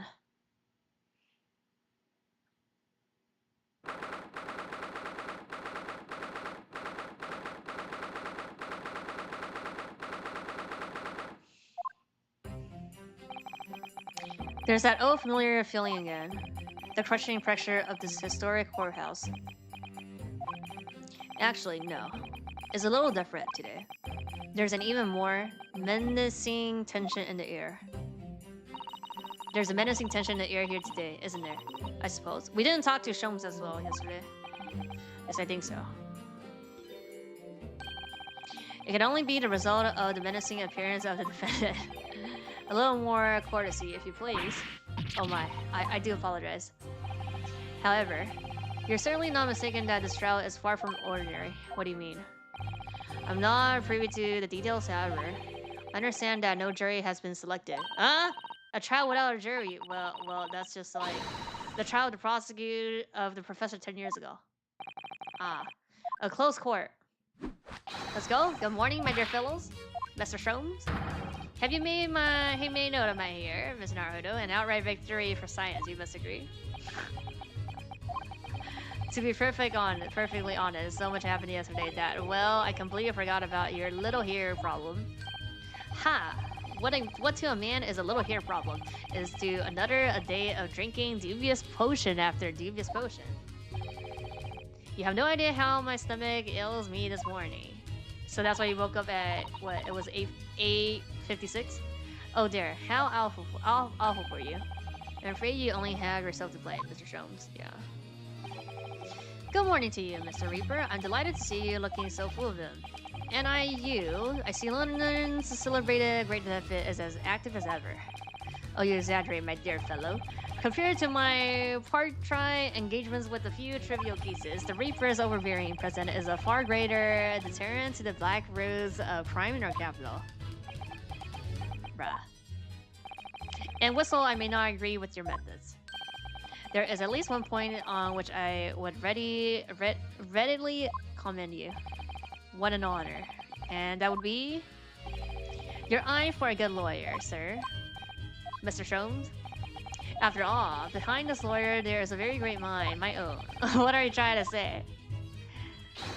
I wish only to say that you should be prepared for quite a trial, Mr. Reaper. Sorry to bargain. Gina? What's that on her arm? It's a morning band, I suppose. Ah. Father, shouldn't you be at the sympathies? It's been postponed. Ah? So I had some free time. Decided to come along with the police inspector to see our country's up and coming student in action. Yeah, Shomes is fucking stupid.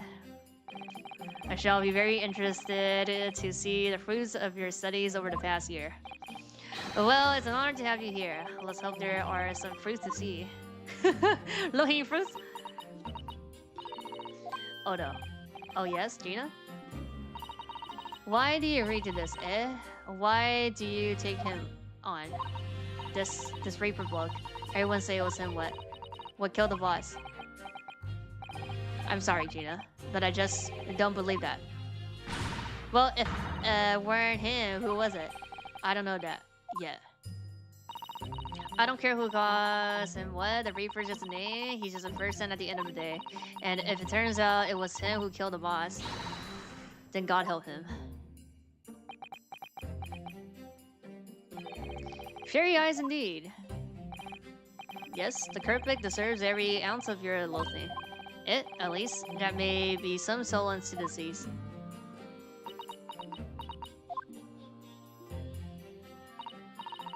Please, Odo. Get whoever did this. For the boss. Oh, Gina.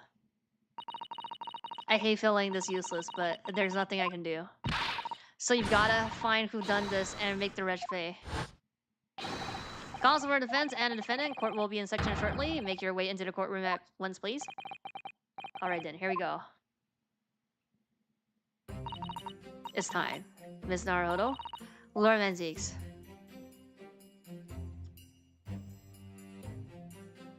The Bobbies? Yeah, the Bobbies. One who lost his treasured brother to a mass murderer. One who lost his treasured father in a foreign court of law. And one who lost the man who helped her escape destitution. All that misfortune, all that pain, on course to collide headlong in this trial. It's time to shine a light on all these dark events. And whatever truth is revealed, we're going to have to look it straight in the eye. Okay.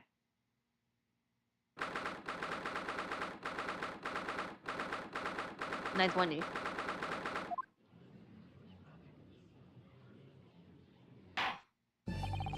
In the name of Her Majesty, the Queen, I hereby declare this court to be in session. We're here to conduct the fair and just trial of the defendant, Baroque Van Zieks. Counsel for defense and prosecution, are you ready to begin? The defense is ready, my lord. The prosecution is more than ready. Oh, Kazuma-sama. I've been wishing to see you in court again for so long, it feels... But I never pictured it happened like this. Never thought I'd be facing you behind the prosecution's bench. The so-called Reaper of the Bailey has been a scourge like no other, undermining Her Majesty's justice system. Today we must uncover the truth behind this scourge. In other words, this trial is going to be a lot more far-reaching than Inspector Gresson's murder. The truth revealed by these proceedings may have unpredictable repercussions through the jurisdiction. Accordingly, they are to be conducted as a closed trial and with no members of the public present, by Her Majesty's direct orders. How would that work, my lord? The burden of all arbitrary and objectivation falls on my shoulders. Therefore, as you will see, the jury bench shall remain vacant today. If no members of the public are present, might I ask who is currently occupied in the gallery, my lord? There are members of the jurisdiction here to witness proceedings and ensure an equitable trial. Members of the jurisdiction. Oh my, this is a very unusual trial already. There is of course another unprecedented aspect to these proceedings on which I must elaborate. Counsel for the prosecution and defense are both aliens, Great Britain. Yeah. I believe it takes an outsider to see the truth sometimes. And as I stand here in this court now, I'm quite certain. This is the reason why I had to come to Britain. Kazuma. Very well, let us commence proceedings. Prosecutor Asogi, your opening statement if you please. Certainly, my lord. The incident took place on 1st November at just after 5 o'clock in the afternoon. The location was a building of flats on Fresco Street on the outskirts of the city. The victim's body was discovered here in an old single-room rental property. Yes, Inspector Tobias Gregson, the name known very well indeed to this court. Not at least for his miraculous resolution of one of this country's grimiest case 10 years ago. The Professor case. How sure are you about the time of the incident? Several witnesses on the street outside heard a gunshot and all have reported at the same time. Yes, that's what Gina told us too. There was a number of witnesses. I've heard a plan of the room. Oh, here a plan of the room. Okay. Victim was found curled up in one corner. That's the door, huh? It's believed that he was shot from the front at point-blank range and died instantly. Huh. How has the range been determined? There were scorch marks around the entry wound. Such marks are caused by the gunpowder used to fire the bullet. The powder hot enough to leave scorch marks is only ejected a few inches beyond the end of the barrel. In other words, it only happened when the target is at point-blank range. So how did the cannon got shot then? I see, yes. Thank you for the detailed explanation, Console. Murder woman was found lying beside the victim.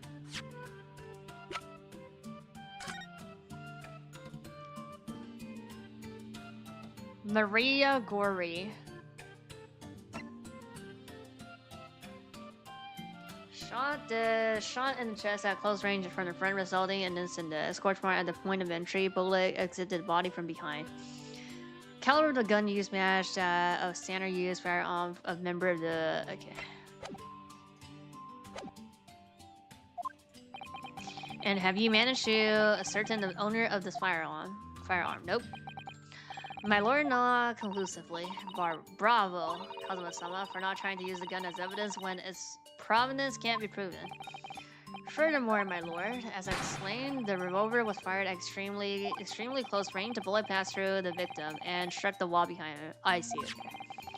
There is a candelabrum mounted on that wall, and the tip of one of the candle in it was found to have been blown off by the projector.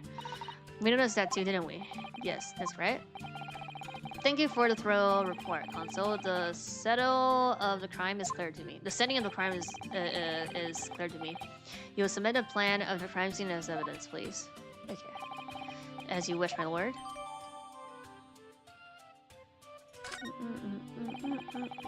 Is this the Fresco Street room? Inspector Gregson's private abode. 行了，刚开庭。Yeah. No, my lord. The room is rented to Mr. Hugebone, but there is a present little furniture inside and is generally in a poor state of repair. So what on earth was Gregson even doing there? Presumably he was investigating some case or another. When a policeman was informed of the gunshot from the witnesses and rushed to the scene, he found only the deceased inspector and the accused standing alongside holding the revolver. So there's fingerprints on it? Oh wait, he wears gloves though, no? The attending officer arrested the accused on the spot. So, the details of the case are clear. In that case, the prosecution would like to call its first witness. Okay. A name, please, Console? Naturally, Gina. The accused himself. Oh, we're doing that first. Lord Van Zeeks. As a prosecutor, he believes in the oath of the office he's taken and will be compelled to tell the truth.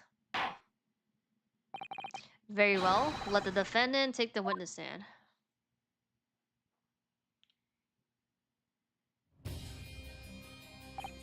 So, witness, state your name and occupation for the court. Baroque Van Zeeks, Old Bailey prosecutor. I presume, Lord Van Zeeks, that you heard Prosecutor Asogi's opening persist? I did. It is alleged that you were found at the scene of the crime, and that you were arrested by the arriving police officer. Can you confirm this? Yes, my lord. Then I'm sure the court would like to hear you explain some things away, namely why you were there in the room on the street at the time in question, and what exactly took place. I intend to explain away nothing. I will simply tell the truth. I must say, Lord Van Zeeks, I never imagined this day would come. Or rather, I didn't want to imagine it would come. But since you become known as the Reaper, can you talk about shit that's relevant? A part of me has been dreading it, bruh. Your formal testimony then, witness.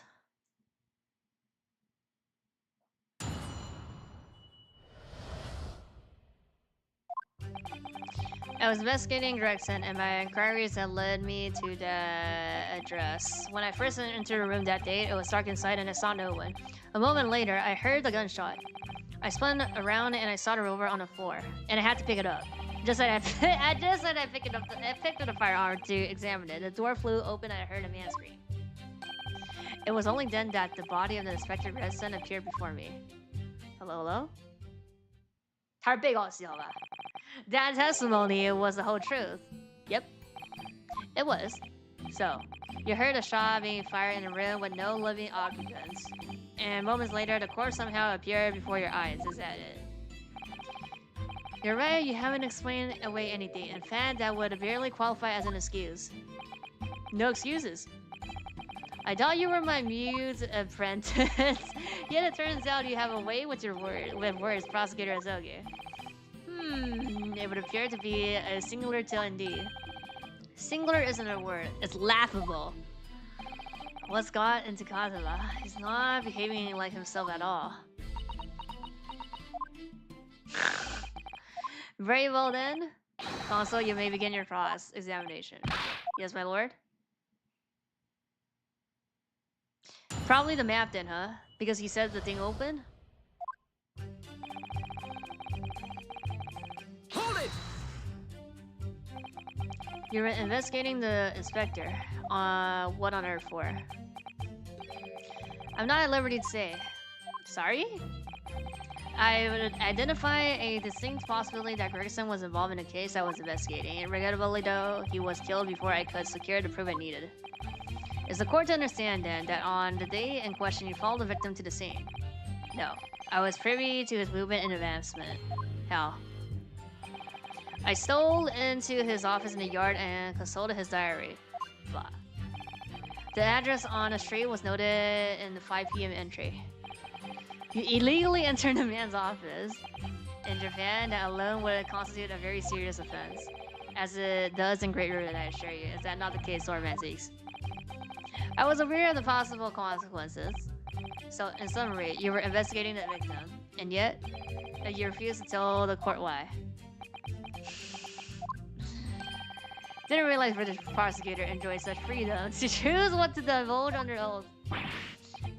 Why did I ever think I could defend this man?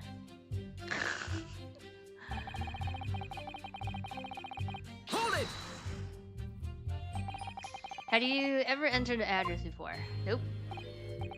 Never. I only learned of the place as a result of my investigations into Gregson's activities. There was no light inside when I entered, so it was all but impossible to make anything out. The candle? But at 5 p.m. the sun would have only just have gone down. It would still have been reasonably light outside. Oh, maybe the candle wasn't lit up, huh? Yeah. The room has a window, but it was boarded shut. Very little light found its way into the room from outside, so it was extremely murky inside. I wouldn't have noticed if the victim was already lying on the floor. There was no artificial light in the room, you say? You're quite sure? The candles? I'm quite sure that the part of the room where the body was found was very dark. I have a feeling. There was a small oil lamp burning on the desk, though I couldn't say for certain. Okay, we look at a map. Oh, this thing, yeah, this thing here. So I think we just showed the candle. There's a small desk in the room just there. Yes, I remember. And there was an oil lamp on it, as well as a frame photograph. When I entered the room, I closed the door behind me and started towards the desk to investigate. And what did you find? Nothing? I never actually reached the desk.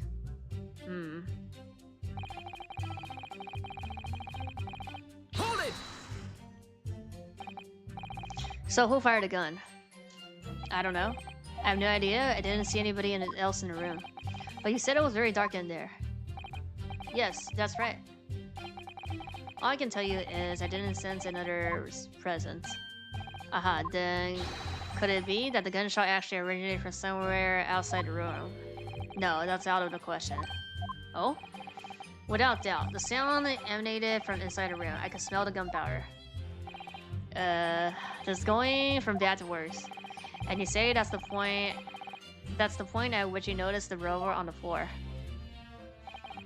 Correct. And I foolishly picked it up. That was carelessness on my part.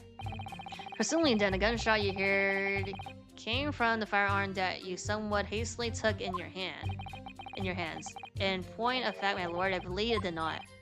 What? The second gun. The barrel of the revolver I picked up was cold, and there was no smell of scent powder. But then, where on earth is the gun that was fired? Whistle, I would not like to oblige you with an answer. I'm afraid I cannot. I too would dearly like to know that.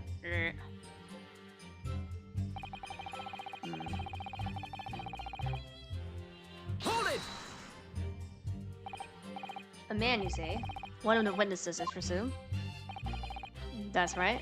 One of the street merchants working on the street.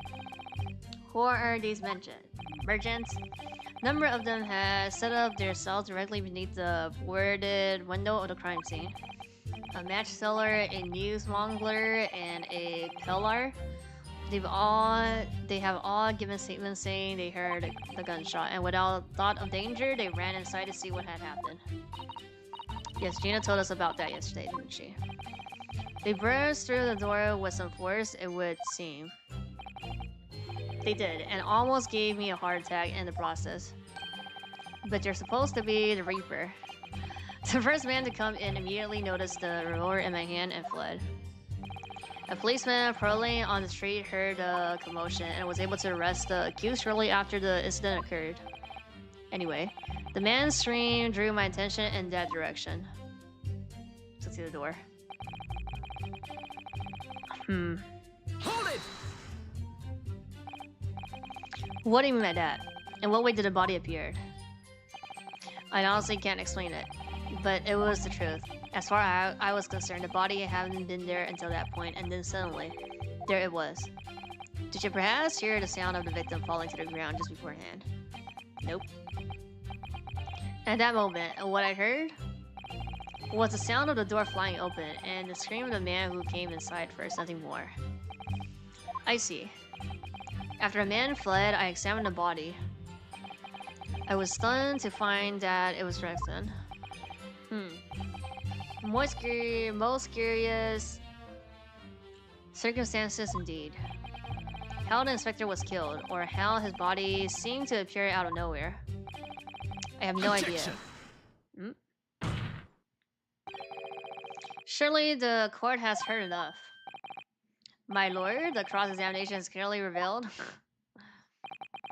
that the accused, Baroque Van Zieks, is lying on multiple occasions. What was that supposed to mean? Multiple fronts. Tract. Good gracious, Console. The defendant's lying, you say? In his testimony just now, he claims that he failed to notice the victim's body because the room was dark. Yeah, you're gonna talk about a candle. That's correct? No, that's impossible. Yep, as proven by this candle. That's what I was saying. That was what I was gonna show. How does that prove anything? You examine the tip of the long candle. Yeah, you can see it has been blown off by a powerful impact. One would assume that the projector from the firearm passed through the victim and struck the candle. The problem comes when you consider the other two candles, which was clearly a different length. Yeah. Oh, yes, I can see that only the candle that appears to have been struck by the bullet is longer. We could reasonably expect someone to have lit all three candles together. Nadio Ataka. Which begs the question of why only one was ended up longer than the others. That must be because that particular candle was extinguished when the others were still burning. That's right, when a candle was hit by the bullet, it obviously went out, but the other two candles would still have been burning, so the fact is, the victim's body would have been illuminated by the light still thrown by the candle and burn, and the accused claimed that he couldn't see the body. Clearly contradicts those facts. Yeah. And now, the next lie. There's more? The accused also claims never to have visited the scene of the crime before. Yeah. That's the truth. In that almost empty room, the police discovered something very unusual. The picture, I mean, he didn't fucking look at the picture, I guess. A board cover from top to bottom in police documents and UC recordings. Yes, that's right. We saw it too. It goes without saying that the contents of the police documents cannot be divulged, however. They included a number of reports from various historical cases, the oldest which was from 10 years ago. Maybe, yeah, he was just like, doing his own investigation from 10 years ago with all the Reaper stuff. 10 years ago, this is starting to sound familiar. And there was a common thread linking all of the documents on that board. Yeah, indeed. What is this common thread, Console? They are related to the case prosecuted in court by Baroque Van Zieks. Yep. All of them. And furthermore, all those cases are one in which the defendant was acquitted. Good lord. Interestingly, none of those defendants are alive today, because all of them have been sent to their graves. Nope, by the Reaper. Oh no. In short, that dingy little room is the Reaper's secret hideout, and his base of operation. Is a Reaper hideout? I thought it was his hideout. The Reaper's hideout. And yet the Reaper would claim never to have been into his own secret hideout. That doesn't prove that it's his place. No one would believe that. No, the truth is, we've been looking at this backwards. Backwards, explain Console. Inspector Gresson was investigating the identity of the Reaper, and when he discovered the location of the man's secret hideout, he was killed. This was like, just imagining. As I'm sure everyone can imagine by the Reaper's hand. What?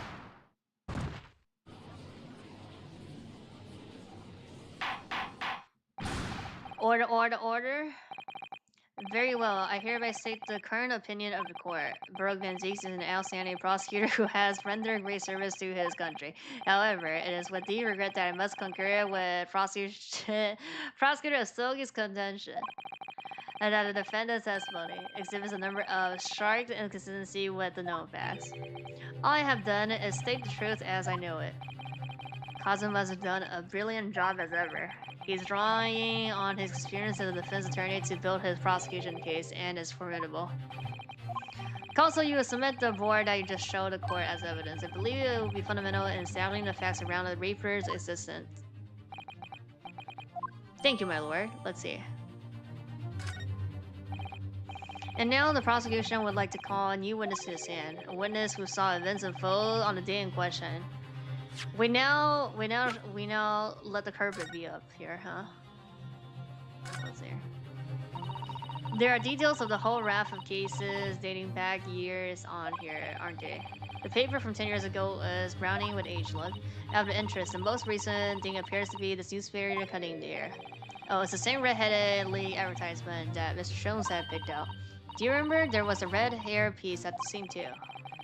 Was Inspector Gresson in exponent of red-headed lady?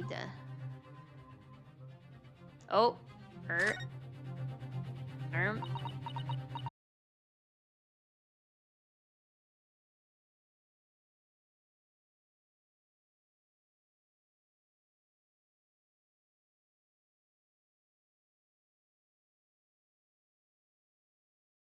because he was beneath, he was like behind us, maybe. They were mentioned in the previous testimony too, if you remember. Yes, the stray seller who heard the gunshot and went running into the room. Very well, lead the witness in. The defendant may step down from the witness stand. Certainly, my lord. 小红帽 Little Riding Hood. Oh, this person again, bruh. 又来了. He's freezing. So, witness, state your names and occupation for the court. Oh my god. This is too many, like, Botox injector. 注射太多硅胶了，这个. Names, we don't use names. Far too fancy for the likes of us. We're just free and easy. So what we like, live where we want to live. I give them all a vacant stare as they walk down Friendstone and spin a few words into the averse for them. Would I be right in assuming that all three of you make your living by selling wares on the street? Hey, everyone calls me Gossy. I sell jaunty little tidbits to bypass her, you know? Jaunty little tidbits. Got an absolute smash for you, sir. Right up in your guinea it is. 6 pence is the price and not a penny less. What are you selling? Wait, you're actually trying to sell it to me now. Hold on, yeah. Bro got stung by a bug or something, like a bee. Baby Fungela. Oh, come on, sir. Don't tell me you're not interested. Try the man. Give him the money and see what it is. Pay the man, console. Alright, alright. 6 pence it is. What the fuck? You won't regret it, sir. Got scam here. Now, got your listener ears on. That lip? Yeah. Too many Botox. Just between us or like a bee got stunned. Bee stunned them. A young couple on the Sling Street have just had twins. So we got scammed. That's it. Is that it? No, that's not it. It's gossip. Is it in it? It wants to spread, but that bit's up to you and your mouth, of course. I got more, you know. Want another juicy one? 6 pence? 6 pence a piece it is, if you're curious. I'm curious, yes, about what's going on just under that fat bottom lip of yours. Namely that unusual bruise of whatever it is that's poking out from your under collar. Oh, What about the next witness then? What name do you go by and what do you sell? Me? I'm Venus. That's what everyone calls me. Funny, ain't it? Oh my god. Sell these lovely little fireworks to all the local school kids. What the fuck? Oh my god. Her ass? 60 a paw? 6 pence a paw, what'd you say? You weren't exaggerating with little. Did they actually sell? Oh yeah. The second years can't get enough of my Venus fireworks. She got a bot, yeah. They're beautiful. Especially when I tell them that if they get 100, they can blow up the school. Not the most savory of ideas, young lady. What'd you say to it? Want to part with sixpence for a pop? Wait, what? You want me to buy one? Tell you what, I'll let you in on a little secret. If you get 100 of them, you can blow up the whole courtroom. Try the woman. Give her the money and see if she's right. Pay the woman, Gonzo, bruh. Alright. I'll buy one. Lovely stuff, right then. This is something a bit extra just for you. The Venus special, only 600 pence. What? 600? It's 100 of my regular fireworks. Nothing little about that, is there? And there'll be nothing little more about the punishment if I blew up the Ovilla Eater. You'll get 100, yeah. He'd be like, blow the court. Oh, we get this. Last witness, what's your name and you go by? What do you sell? This might be... Oh, maybe they heard... That's the gunshot they heard? What sort of bang would it make? Maybe it's this, huh? Maybe it's this. Have you had an idea? You're staring at the end of the string of the fireworks. Sorry, it's just at the Venus special. I was wondering what 600 pence worth of fireworks would sound like. Shall I find out? What? But she said it'll blow up the courtroom. Bang. Yeah. Alright. That was a fairly sizable bang. My ears are still ringing. Sounded almost exactly like a gunshot. Yep, okay. That's what it's for. That should be it then. From this. Yeah. I'm a thinker, me think of all sorts of thoughts. I think, therefore I am. Oh my god. This line. I am, therefore I think. Because I stand there on the streets of watching the world go on about me. They call me the observer. Yeah, the observator. Get out of there, old man. Everyone calls you the sandwich and you know it. So, you don't actually sell anything. A problem shared is a problem had, as they say. I give advice I do. And think what it means. Yeah, that's his line, yeah. Hot! What? I don't actually sell anything? No, come to think of it. Hot what? Pity. No more purchase today, please. Well, we have quite a gas here, it seems. They conduct their business on the street from the morning till night, my lord, and always in the same place, directly adjacent to the crime scene. Yeah. I see, and thus they heard a gunshot, I suppose. Not only that, but they very bravely ran inside to see what was going on and to witness the crime. Probably the girl didn't know since she has a firecracker, no? Drama kids? Well, I'd be forget, I thought, just between us. Venus le Melio, what am I to do? What a terrible thing I saw.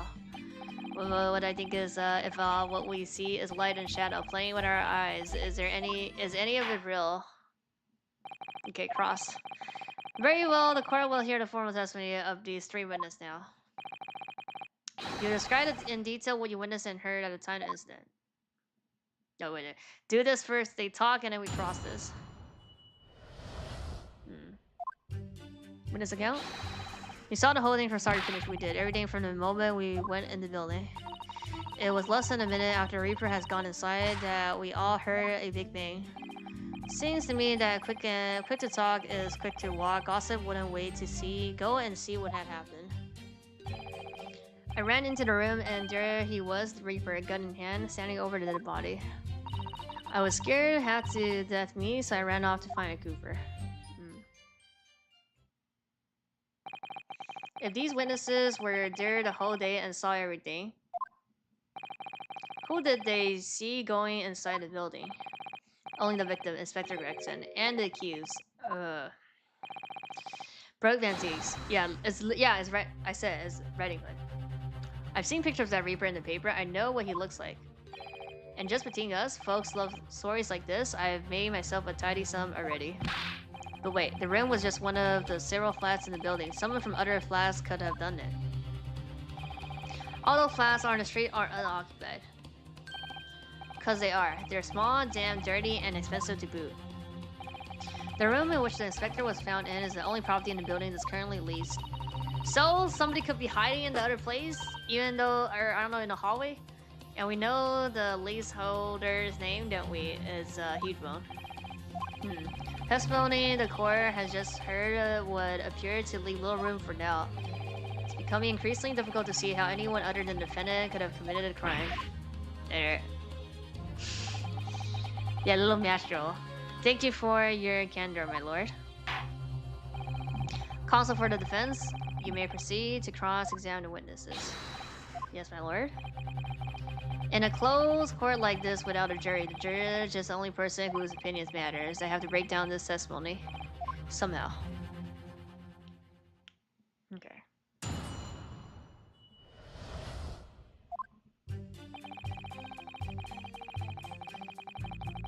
Hold it! When you say they, who do you mean exactly? Inspector Gresson and defendant, Lord Zeeks? I suppose so. The likely of us don't know the names of the high and mighty. But I'll tell you one thing. It was the Old Reaper that went in last, that's for sure and certain. Just behind Inspector Gresson, did they arrive at the same time as each other? No, not at all. The first fellow must have gone inside a good 15 minutes before we heard that gunshot. The victim arrived 15 minutes before. Are you sure about that? Am I sure? Am I sure? Because it seems likely that I've forgotten a fellow with bright red hair like that, does it? The wig, yeah. Unreliable witness time. I know, right? Yeah, his hair really was red, weren't it? Redder than my flaming fireworks, even. That fairy red mob is still burned on the inside of my eyelids. Wait a minute. You're saying the man was a redhead. Weren't you listening, chum? Eh? He was a redhead. And he had a big trunk with him as well. The Inspector Gresson here is in red, not by any stretch of imagination. We saw the wig, bruh. Seems like that the person you saw wasn't in fact Inspector Gresson at all, but some other third party, bruh. No, I hate to break it to you, but the witnesses are correct. What?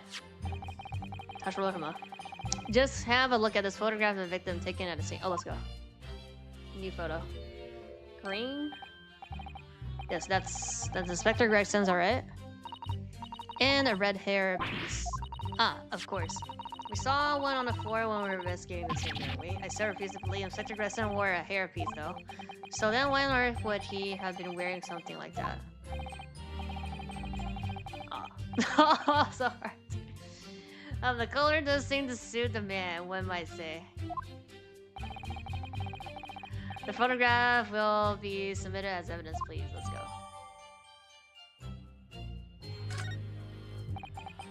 What became of the trunk that the red-headed victim was supposedly carrying?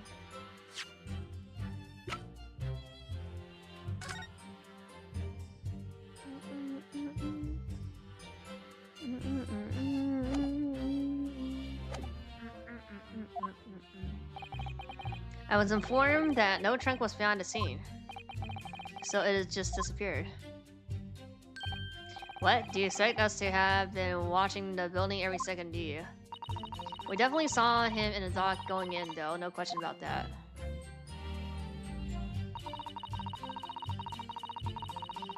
Hold it! By which, presumably, you mean a gunshot. I sell these little things, don't I?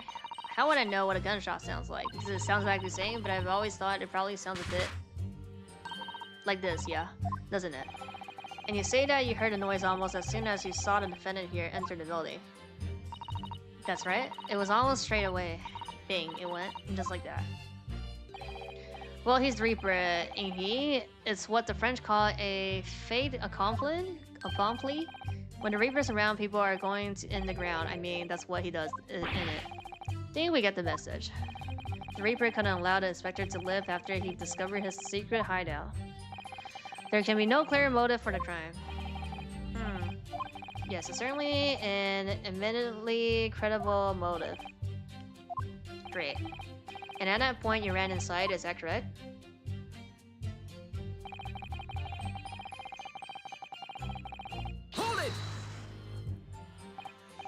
So when Gossip ran to see what had happened, did you go too? Well, me, I'm a bit hampered. I see all the signs are that I can't move very well.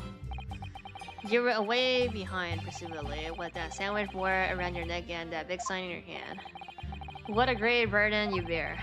Pardon me for asking, Mr. A sandwich, but is it possible you and I have met before? Yep. I'm not anybody, me. The signs are what makes me who I am now. I signed, therefore I am. So you weren't employed as an omnibus bus driver under a year ago then? I might be mistaken, but I believe his trembling has intensified. Yes, I agree. He's clearly been through a lot. Turn down King Harry Street and Black Widower's Orange is just there. Oh dear, you made him hide behind his sign. Life is full of surprises. Gun in hand. It has to be this now. Hold it! So then you were the first person to arrive on the scene, is that right? That I was? Knocked the door open like a professional, I did, and yelled out what's going on here. Going off here. Lawrence came that he's heard a man scream though. And it was dark inside the room. No, not dark at all. There was candles burning on the floor. Really? On the wall. Fate accomplished? What's that? Is he French? And there was a fella collapsed on the floor. Just between guns is the first thing I noticed when I got inside. Ah, I see. Even though Lord Manzique claims not to have seen any such lights on the wall. Next thing I noticed was someone standing right beside the body. The accused, Baron Manzique. That's right, the pale-faced Reaper himself. I was a little shocked, I won't deny it, but I'm no lily-livered coward. Oh. I stood my ground and gave that Reaper a cold, hard stare myself. Excuse me. Do you have something to add, Mr. Sandwich? There's really nothing to me. Empty in the head I am, just two slices with no middle. So I don't know what you could want with me. I think that maybe you just remember something. Having heard his last statement, I mean. Well, what I think is we're all nothing really. We try to dress ourselves up as something else, but at the end of the day, we're all just street sellers. That's enough of you, Sandwich. Keep your trap shut now, unless you want us to make you into a real sandwich. Just fancy words. Means a decision that was made before, but can't be reserved after it's made, bruh. But when he saw the Reaper, he fell clean over his side back. That's it? So you didn't see shit, no? Oh, you run on Breaker. I told you to keep that a secret, huh? He screamed, he did. Screamed and scrambled off on all four. That's all I wanted to say. Okay. But the gossip is true. The floor was dead slippery, that's why. Slippery. Planted my hand in the filthy pool of blood, didn't I? Yuck. That's a lie, no? The blood wasn't extended to the door here, no? A pool of blood. But listen here, even when I was spawned on the floor, I still kept giving that Reaper a cold hard stare, and don't you forget it. Let's just go back a little. Did you say you got blood on your hand? Yeah. Oh, that's just on the board. I did A, happens to be the best of us at times, doesn't it? So I was scared, so I slipped over. We can keep it just between us, can't we? So, okay, is this line? No, Mr. Gossip. Going to have to ask you to add that information to your former testimony. Okay. Oh, if I must. So it's just this line. Witness will amend his testimony to include the affirmable details at once. There's this line. Wiped it off the floor. You wiped your hand on the floor. Lie? Well, who wants blood on his hand? Horrible stuff. And they might have thought I'd be done it, huh? No doubt. You didn't think that might be a problem? Does it really matter if I left a few rubbly handprints on the floor? They'll get cleaned up in the end, don't they? Don't make such a fuss, that's the message for all of us. Something wrong, Console? Nope, my lord. Didn't remember anything in the report about a bloody handprint on the floor. Yeah, that's all. Don't come at me with all that. You can't intimidate me. I know what I did. I wiped it off on the floor. The floor. So yeah, so it's just not on the floor. I wonder, could that be what happened? Don't have all the answers yet, but I think we may just uncover a vital clue. Okay, what's the last line here? Scared half dead. Ran off. Okay. Hold it! So you didn't run into the room with your friends? I'm not that sort of girl. Sorry? I'm a timid little thing, me. I was too scared to go in there. Right. I see. Olipi and the witch ran in there, and then I heard a sort of old lady scream. Well, that wasn't me, I swear. If I were a gentleman, I would stake my honor on it. I wonder, what on earth was going on? Which is when you went to find a policeman.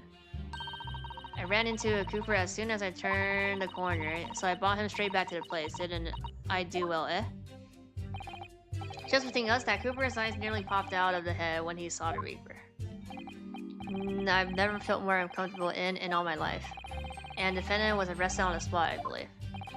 Considering the catalog of killing the Reaper had carried out, it was a particularly inauspicious and... Okay. Can't find any holes in this testimony. Afraid the judge will give a ruling I'm guilty. The truth is, though, their combined testimony is fairly damning. Unfortunately, there don't seem to be any obvious problem with their statements either. Still, if Lauren Case really is innocent, then I'm almost certain that we'll find something in there that doesn't quite add up. You don't think? That one of these three could be the true culprit, do you? I don't know. But what I do know is that there's more to this case that has yet to be brought to light. Yeah, it is this line.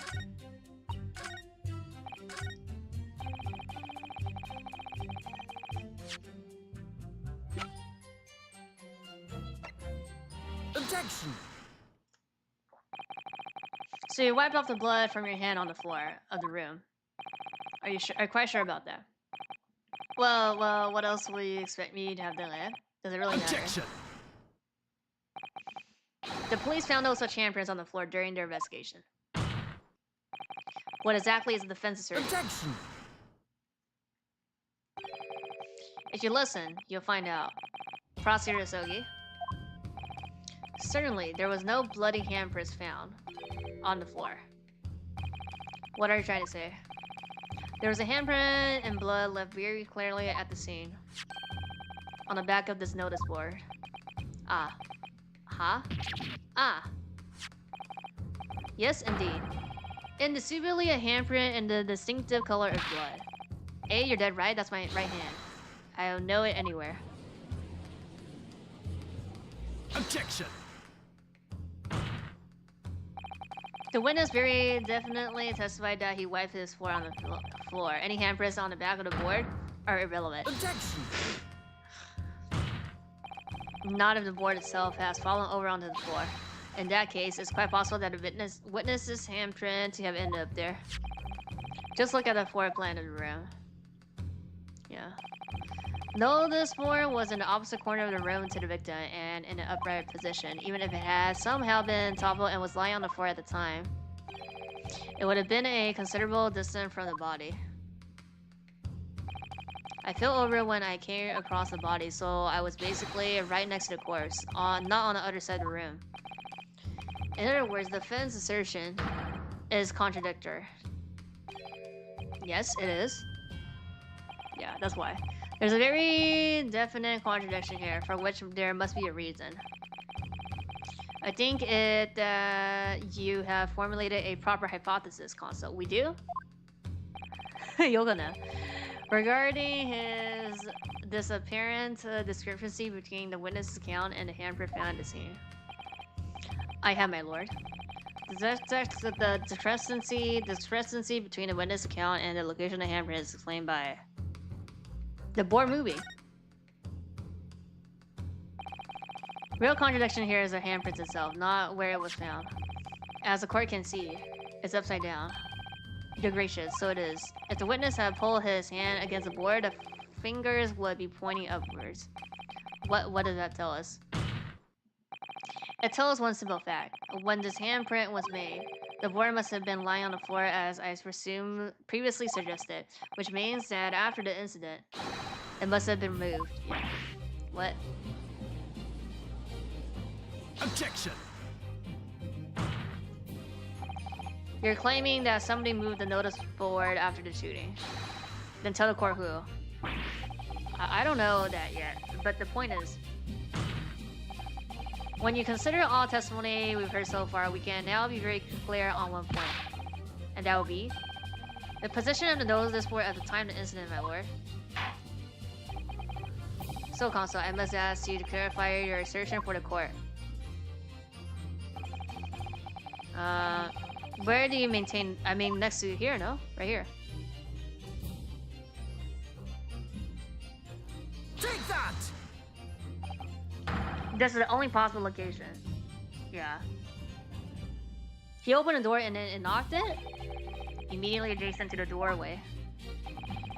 If the court would think back to the testimony given by the defendant earlier, he said that when he entered the room, it was dark, and he couldn't see the body. If the notice board has been there, the body would have been completely hidden from view, and the light from the candles would have been blocked, making the room appear darker. But the accused also claimed that the victim's body simply appeared before him. That's true. Or, in his precise words, just as I picked up the firearm to examine it, the door flew open and I heard a man scream. It was only then that the body of Inspector Gresson appeared before me. Like, he knocked it off, yeah. Don't know about calling it a stream, but he was talking about me and no mistake. Because it was me that kicked the door open. You look again at the floor plan.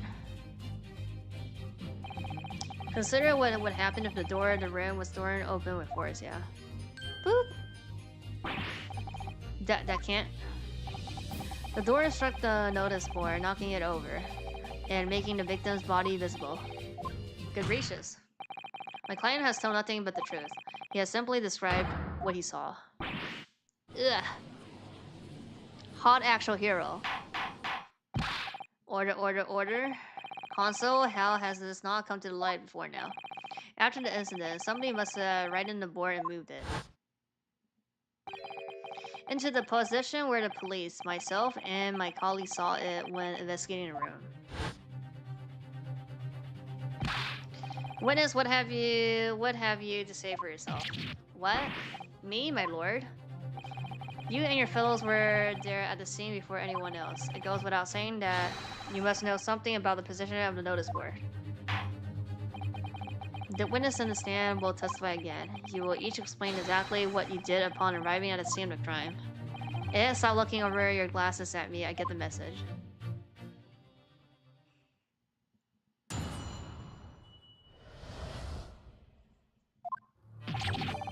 I don't know anything about that dear notice board. I just wiped my hand on it, that's all.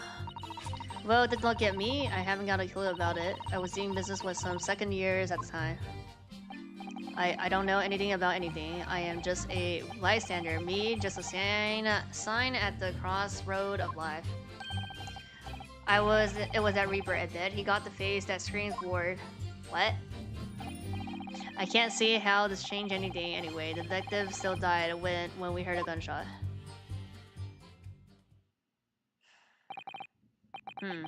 None of you can elaborate further. Shaken by the crime they witnessed, and with only the light of a few candles and an oil lamp by which to see, we can't expect these witnesses to be able to give a more precise amount of what happened. That's right, yeah. I don't pay to expect too much. It's man's endless quest for knowledge that's destroying the world. That's what I think. Do you, really? In any case, as the testimony shows, even if the notice board was moved by somebody following the incident, it makes no difference. When a gunshot ran out, the accused was the only person at the scene. In short, the only person who could possibly have committed this crime is Baroque Van Zeek, son of this wandering over the board changes the simple fact. Decimal fact. Quite so, quite so. Does the defendant still wish to cross-examine a witness, despite the circumstances? Yes. Most certainly, my lord. Very well, then you may proceed, Consul.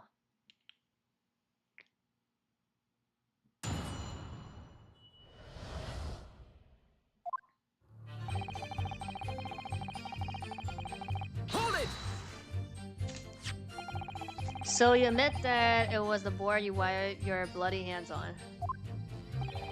Admit it. What to admit? It's there plain as day for all to see, a smashing print of my right hand. Perhaps you want to hide that handprint, so you could write it in the notice board and push it into the corner, did you?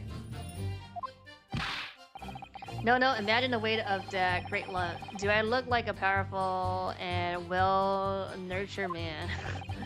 Well, you did. Did you see anybody else moving the board? I've got nerves of steel, I can tell you, but even I have my limits. There was a body on the floor in front of me, and the Grim Reaper himself standing over it. And there was precious little light in there either. My bottom lip was all a quiver.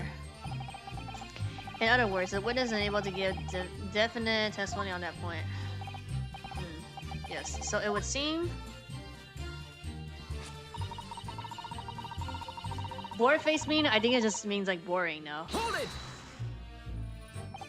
When you say you were doing business with them, you mean you were selling them fireworks?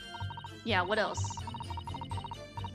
There's the Priori school just around the corner, see? Those shaky little soul and souls have got a plan to blow their school to kingdom come. Ha. So I've been telling on them, letting their teachers know what they're up to. Oh, you have? Yeah, wouldn't want anyone to get hurt, so let the school know the kids are playing with doggy toys. Doggy toys? Doggy toys? Then praise the Lord, the teacher take all the fireworks off them. And then praise the Lord again, the kids all come back to me to buy more, everyone's happy, see? What a racket. Of course, and sometimes the teacher give me a little bonus to thank me for letting them know. It's an busy old life-selling exclusive. Venus is the guileful goddess indeed. Well, telling bare-faced lies like, oh, it's kind of my thing really, I'm ever so good at it. Why is it always him that like says something? Oh, thank you for the raid. Excuse me. She was sniffing her own ass. Well, not. I mean the firecracker. Something wrong, Mr. Sandwich. If I said it was, could we just leave it at that? Would that be the end of it? No? Did Miss Venus' statement just now bring something to mind, perhaps? Philosophical thoughts. Deep philosophical thoughts. Let's say there was a great liar.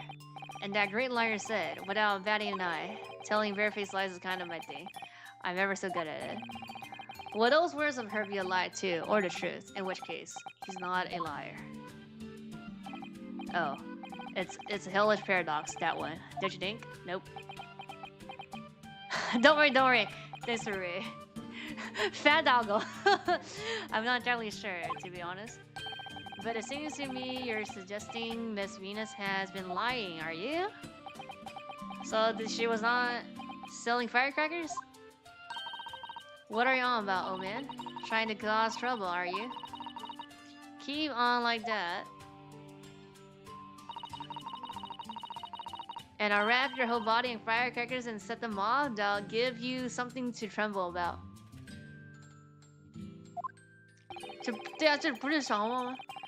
Do you have a startling, disturbing mind behind that sweet, innocent face, young lady?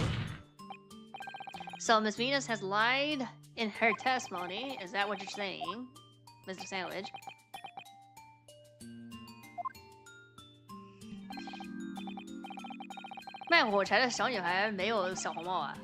Well, if it means I'll be burning in hellfire for the rest of my day, so be it. Yes, that's what I'm saying.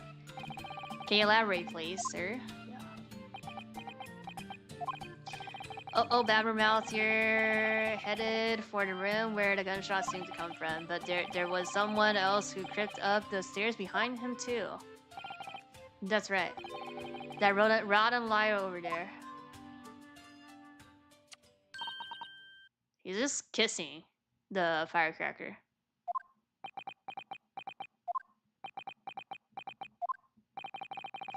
Do you mean to say that you did in fact betake yourself to the scene of the crime after all? What did I tell you, eh? Bruh. I said I was good at telling barefaced lies, didn't I? Yes, you mentioned it. Well, that revelation rocked the whole courtroom, didn't it? Who knew firecrackers pack such a punch? So, you indeed visited the scene of the crime, did you, young lady? Good grief. Well, now you come to mention it. I suppose, perhaps... I do clearly remember climbing the stairs to the room, yeah? Either you clearly remembered it or you don't. Well, I shall consider a fitting punishment for this perjurious act later. For the time being, you will immediately amend your testimony to reflect the truth. Oh yes, my lord. Of course. Bruh.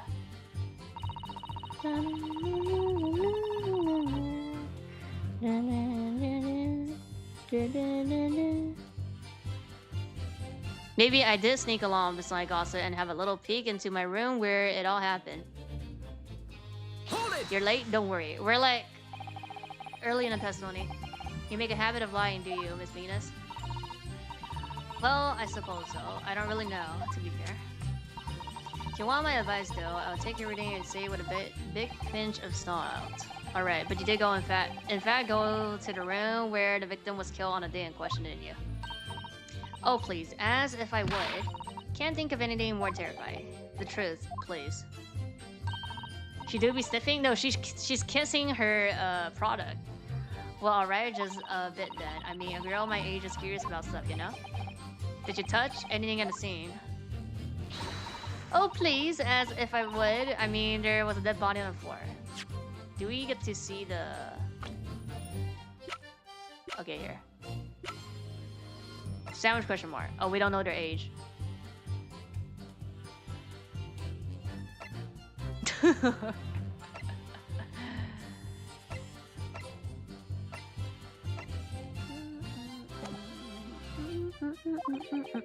The truth, please. Well, alright, just a bit then. I had to look to see if there was anything I could sell. So I did give the place a once-over, but it was nothing to write home about. Right now, I hesitate to ask, but you didn't move the notice board by any chance, did you? Oh, please, as if I would ever touch anything like that. Just a few bits of loose change is all I had. True, please? Oh. Well, alright then. I thought there might be something worth having underneath this, so I blasted the flipping thing. Sorry, flip the blasted thing. Oh, you're telling us that you did move that board. Think that this slipped out, didn't it? Doll. What? Dude, damn, she feels like she's like a Yanala character. I don't believe it. The girl doesn't think. So, did you find anything then? Something that you might have taken, perhaps, to sell? Oh, please. I should be so lucky in my imagination. The truth now. I might have found this old pocket watch under the notice board, I suppose. But a little bit of junk like this can't be much worth. Worth much. Eh? If you ask. So it was you, was it? You're the one who took it. Gina. Young lady, may I remind you where you are? That watch there. That was a present to Inspector Grayson from the yard. For a big case he solved 10 years ago. The professor case, no doubt. She sounded all sinister and personality changed after she met really bad. The boss used to wind it up every evening without fail when he was waiting for his girl to come at the hug. It's gonna be like the time when he dies then, I see. And it's gonna be different and I'll have to see it. They said like right past 5, right? I slipped it off him once and blimly was he said he gave me a rifle earful. Said he hadn't missed a day in the last 10 years polishing it and whittling it. It meant the world to him that watched it. Possibly not the best thing to go diving for then. It's not all that though. Oh, I took it to the jabbers at night to ask how much it was worth, but the old dealer wouldn't touch it. Wouldn't give me a penny for it. Said it wasn't working. Knocked out, about, and worthless, he called it. I knew I should have lifted it. Okay, please submit that as evidence. That watch must be submitted as evidence at once. Oh, please. Just as long as you promise to give it back when we're done. That's not even your fucking shit. Not a chance. I'll swipe it from you if you try to get your grumbly mitts on it again. That's enough. Hand the watch to the fillet forthwith. Now, children. Watch your manners. Good lord. The glass appears to be broken. More than likely, it shattered when the inspector was shot. It doesn't tick anymore either. Which is why Jabs didn't want it. What a way is that? Yes, indeed. Appears to have stopped at the hour of 5. Exactly when a gunshot was heard then. Which supports the prosecutor's claim, of course. Let's see.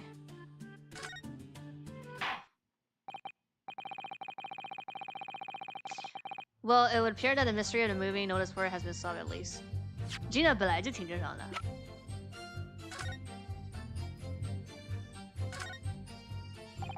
The glass over the face is badly cracked though. What a shame when the inspector clearly looked after it so carefully. I imagine Mr. Jones could repair it, don't you? Yes, I should think so. He's very adept at things like this. A useful man to have around, in fact. But kindly remember that he's a great detective, Mr. Naruto, not an odd job man. Oh, this is the key. Let's go. There's a tiny little keyhole there. Can you see?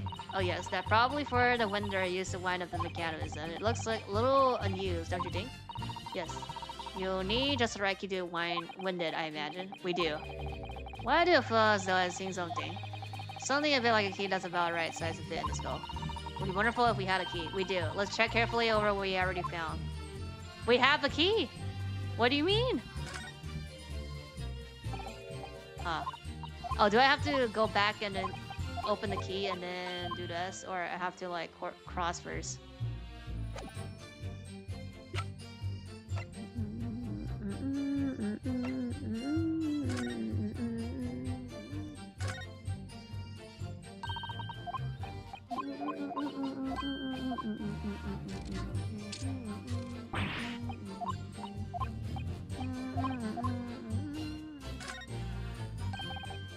Right here. Do you think perhaps this key could be a key for the watch? Oh yes, it could be. Let's try it at once. There is not a moment to lose. Okay. Has to be like a picture or something inside, no? I knew it. A perfect fit. Oh, it works now. And look, the inspector watch has started going again. Ah, so it has obviously just not been wound up, that's all. Huh. What is it, Miss Sato? Well, if the watch isn't actually broken after all, I have a feeling it could have profound implications. Ah, she's deep in thought now. Perhaps I'll better start thinking deeply too. He won without failed every single day. Oh, he died the day before. Having wound it up, it started tickling again. Yeah. 啥东西？什么东西？ And as predicted, it had very bearing on the case. Now then, continue with your cross-examination, please, Console. So we show that. 小纸片. Yeah, that's no. Yeah, it's not. I thought something's gonna open, but there's nothing open. It's just 它只是发条而已. It's just to like to run, like get it running.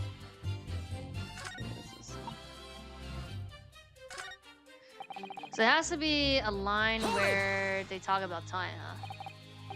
But you did go see what happened in the room, didn't you? Straight as my whole world, it's all I know, and I know all of it. I have to make it my business to know, if I want to hold my sign up high. So you did go to see what happened. What had happened. It's not the destination that's important, it's how you get there, isn't it? Notice the notice board in the room. If you think about it, we're both in the same species, aren't we? Both different members of the sign family. So, if I spotted it, I might have tried to trip it out of a sense of environment. Somebody really needs to tell you that you're a Homo sapiens, not Homo siniens. Does that mean that you didn't notice before? I can only repeat what I said before. I don't know anything about anything. I'm just a bystander, me. Just a sign at the crossroad of life. In which case, it's just who was responsible for removing the notice board. Face. Hold it! What exactly do you mean by that? Oh, come up now. Don't tell us you've not noticed. He looks like he hates everything in a row, that fellow. But not notice boards. They're the one thing he likes. You can see it in his eyes. What? I can't say I've ever noticed. I'll tell you one thing for free, though. Never took my eyes off that man on the floor nor the Reaper, not for a sec. So, how did she got the watch then? Sorry? Well, I was that scared I couldn't. You never know what a thing like that might do if you look away, do you? You didn't take your eyes off the defendant. You should be able to confirm categorically whether or not he was the one who moved the notice board.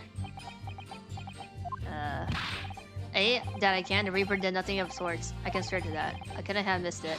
If he have half the thing upright again and dragged it into the corner. Right. Glad we cleared that up. What happened to the face that screams bored? I feel your pain, Kazuma.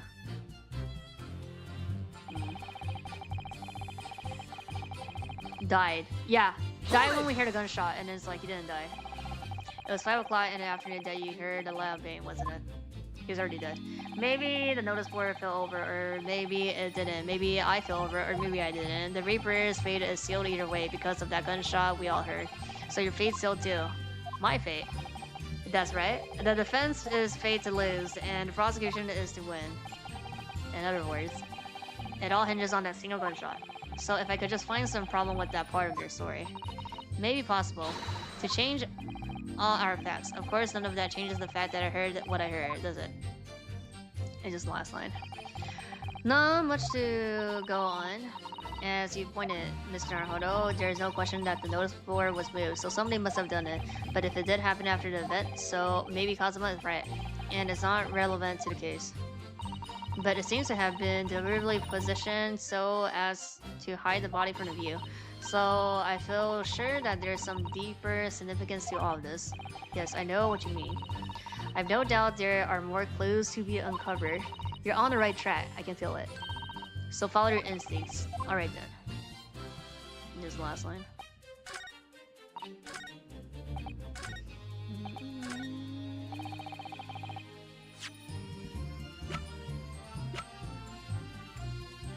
Objection!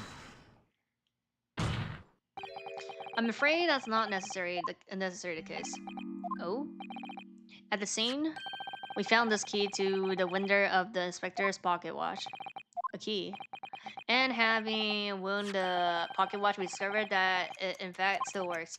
You see, the watch didn't stop because it was broken at all. And that fact completely undermines one of the most fundamental premises on which this entire case has been built. What? Order, but console. The watch was stopped at almost exactly 5 o'clock. Yeah, which is just when we heard that gunshot. It is, exactly the hour. The time that it was showing on the watch tells us nothing other than when it wound down. It's merely coincident that it happened to be 5 o'clock. Objection! Even if that's true, the three witnesses here all heard a gunshot at 5 o'clock. Yeah, we have obviously when this crime was committed. The firecracker. Nope, that doesn't hold. Why not? Recall what Inspector Lysandra said only moments ago. The boss used to wind it up every evening without fail when he was waiting for his grub to pick up the pub. To come to the pub. Said he hadn't missed a day in the last 10 years, polishing it and winding it. Meant the world to him. That watch did.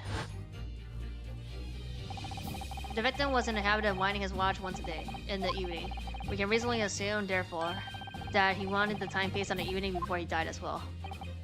Yes, that would be entirely reasonable. But if that's the case, you wouldn't expect the watch to have completely wound down by 5 o'clock the following day. Oh, 8? How? Well, how do you explain? In summary, the evening before the data incident, when a gunshot ran out in that room, he was already dead. How do you explain it then? The inspector was already unable to wind his watch. You can't mean. That was not what was thought a man winding his watch if he'd been in the habit of winding it every single evening for 10 years. So the autopsy is wrong. The obvious answer is that he was already dead.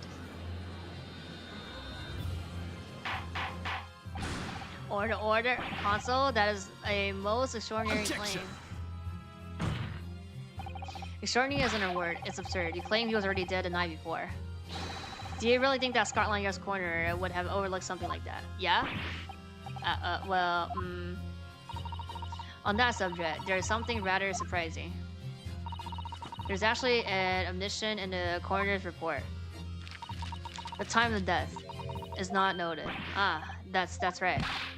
Wait a minute, you're forgetting that my legs went from under me when I kicked the door in. What do you mean? Like I said, I planted my hand in a dirty gray puddle of blood. Yes. So the victim's blood hadn't dried. It was fresh. Yeah, it doesn't mean it has to be their blood. You catch this on fast movie. But that blood could have been explained in any number of ways. It could have been put there afterwards. Some fresh blood could have been poured over the... Does my learned friend think that fresh blood is available on every street corner? Victim body after he... Ah. Well, it need not necessarily have been human blood, of course. Dog? We've been told previously that Scotland Yard has no way to identify blood as human. Problem is currently being researched. At present, you're correct, it is beyond our abilities. So then, a chicken's blood could have been used, for example. Chicken! It's certainly a possibility that it isn't the inspector's blood at all. Objection! But a gunshot was heard at 5 o'clock that afternoon. That's beyond question. That's not a gunshot. Is it though? What? Given that the time of the death of the victim has already been called into question, it isn't beyond the realms of possibility that what these witnesses heard wasn't a gunshot at all. Oh please, what are you trying to say? Us law know what you heard, and it was a loud bang that came from their room. Now you listen to me. There's a whip. His three syllables ear are his livelihood. Okay, boomer. I don't doubt your ears, sir, but all you can say with certainty is that you heard the noise. Explain yourself then, console. Noise that sounds like a gunshot. Can it be made with... Take that! Something like this. The culprit could have set one of these to fake a gunshot. Good gracious, the very firework that was sold by the witness. Now hold on a minute, are you saying I did it? We never said that. My little pretty firecrackers only make a little pop anyway, see? Not 100 of them together. Okay, how are they gonna do like 100 in the room and nobody sees shit? The Venus special that you sell for 600 pennies sounds like this. This is not 100 as well, no? Bang. Or it's just special, that's why. As the court can now attest, sounds very much like a gunshot in flag. Oh. You're trying to suggest that somebody set one of those fireworks off at the scene. I'm suggesting that somebody knew the defendant was in the room at 5 that day, and sought to implicate him by recreating a sound like a gunshot for these peddlers on the street to hear. Objection! But even the accused himself has attested that he saw no one else in the room at the time. Whether it was a gun or a firecracker, the only person present to cause that bang was Baroque. One with a match and my firecracker go pot, see? It's why people like them. I fear for your fingers, young lady. Recently, during my time here in Britain, I've learned of a useful invention indeed. Something called a time bomb. Bruh. Good heavens, a bomb. Yes, a device that allows you to blow up whatever you like, whenever you like. Miss Naruhodo, I worry that your unfortunate phrasing there may lead to yet another international incident. No, wait. It's the whenever you like part that's important. A time device. Yes, exactly. A time device. Something of that nature could have been planted at the scene. A device that was able to produce the sound of a gunshot long after the culprit had left. Your extravagant claim will have to be substantial evidence, console. Uh-oh. What proof do you have to suggest in any way that a time device was employed to create the gunshot?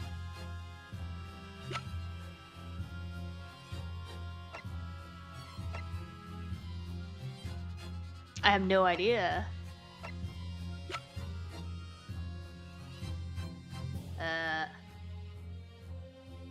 Time device was employed.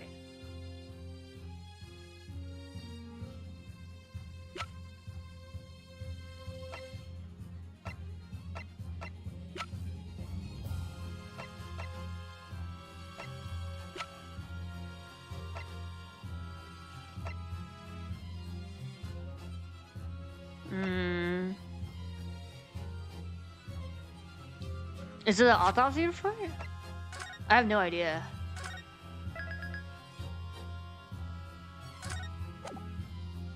Backseat? Wait a sec. Not so fast, wait. I mean, for time, it has to be the watch, but I don't see the connection. Is it watch then? I mean, the watch doesn't say anything. It starts tickle again. Oh, when it ends? When it doesn't tickle anymore, I guess. It stops at 5? Exactly 5, yeah. The watch. Okay, you're suggesting this could have been used as some sort of time delay device. I did think so, my lord. But it's becoming increasingly clear that we've all been very misguided here. 对定时. Yes, by you. What? Yeah, this is wrong. Yeah, that doesn't make sense though. Console time has come for a penalty without delay. No time to clear the area before the blast.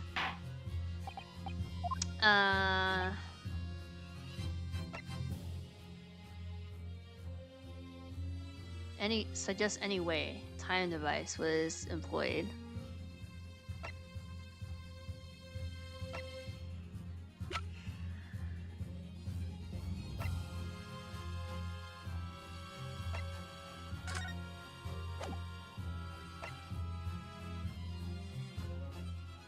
The firecracker?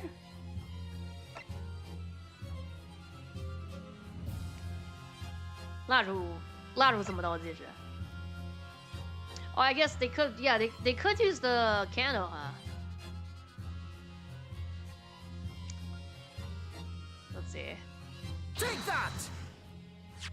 Oh, you're right. 对的. Okay, as the court has already discussed, the tip of one of the candle in this candelabra has been blown off. Yeah. Indeed, because it was struck by the bullet, which presumably passed through the victim. Yeah, it's not. No, I don't think that's possible, my lord. Not possible. Why? Because of scorching. There's a gunpowder scorch marks clearly visible on the broken candle. There are? Goodness, yes. But it's not the case that there was also scorching on the victim around the bullet entry wound. That's right, there was. But as we heard earlier, scorching like that only occurs when the target is very close range, a matter of centimeters from the gun. Which means that the scorching on the candle can't possibly be the result of a gunshot. You're suggesting it came from the fireworks. How can that be, eh? The fact that there is such visible scorching on a candle suggests that the fireworks must have been right next to it when they exploded. Or to put it another way, the candle and the firecrackers were jointed together. Okay, but how did the other two then got blown off though? The culprit somehow attached a firecracker at a point partway down the candle. After the killer has left the scene, the candle slowly burned down, along with the other two, until eventually it ignited the fuse of the firecracker, generating a loud bang. 对，一炷香. Okay, but the other two is intact, and this is supposed to be a loud bang, so I don't know how the other two is intact. And that is how these 3 witnesses came to believe they heard a gunshot at 5 o'clock. Well, oh, what a plot. And this implies that the victim could have died earlier than we've been led to believe the previous day, even. Now, just hold your horses. All us lot here saw the victim going into the building, remember? I couldn't forget that flame color here, even if I wanted to. Huh. The person you saw entering the building wasn't the victim at all. Consider this, yeah. Oh, they just placed a wig. Obviously, anybody can wear a wig. So the person that the witness saw entering the building 15 minutes before the incident occurred could easily have been someone else entirely, wearing the red hairpiece. Someone else, do you mean to say? It was the same person who contrived the fire tracker trick. In other words, Inspector Gregson's killer. Puff. Ha ha ha ha ha ha ha. Oh, very impressive. Do this again, Naruto. Kazuma? I'm really quite amazed you've come this far. But after all, wasn't I the one who told you that you had all the making of a great defense lawyer? I also noted the lack of time in this report. A stark omission, but as far as I'm concerned, this whole country's jurisdictional system leaves a lot to be desired. This is new BGM of like him. Order. Prosecutor Sogi, what on earth do you mean by that statement? I hear that many of the leading members of the Britain's jurisdiction are present to observe this trial today. So we cannot allow even a slightest doubt to be overlooked. The defense assertion about the time of death based on the victim's stopwatch is just conjecture. But while the possibility exists that my learned friend may be correct, why are you also saying learned friend? We have a duty to explore it. Huh. Well, certainly. It's like his like OBGM and then like remix. I'd agree with you. And what immediately comes to mind is, of course, what was Inspector Gresson doing and where did he go on the day before the incident? Ooh, do you know? Bruh, you don't? The inspector always carried out his investigation work alone. His motives were treated as confidential within Scotland Yard. It's Kazuma's evil route OST. Yeah. Even within the yard. However, considering the evidence we've been presented with so far, I'd say it's fairly apparent that what case that man was pursuing, wouldn't you, my learned friend? Stop playing learned friend. I do have a feeling about what case he might have been investigating. 10 years ago? Yes, I agree, surely. My lord, the defendants believe that it can explain to the court a case that had been investigated by Inspector Gresson at the time. Very well. Consul, present your argument to the court. At the time of his death. Okay. What evidence suggested the case being investigated by the inspector on the day prior to the incident?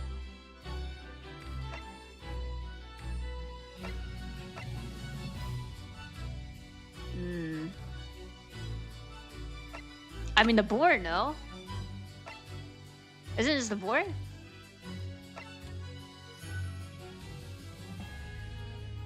Yeah, we don't have the 10-year case, so it's just this. Take that! Uh-oh. I can't say that I find your answer suggestive of anything in particular. What? Bruh. Other than perhaps that is utterly wrong. That much you have clarifiables. What?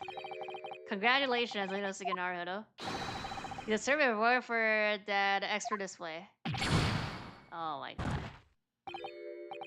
Did you just draw Karuma on me, my friend? We can't even see it, bruh. I think, Mr. Naruto, that there is one particular piece of evidence that really does stand out in showing what case he was investigating. The picture! My lord! I have the answer now. The picture. Very well, Consul. The picture. Take that! But that was in his office, no? Bruh. Okay, it's not the picture. It's the photo? It's not the 10-year case?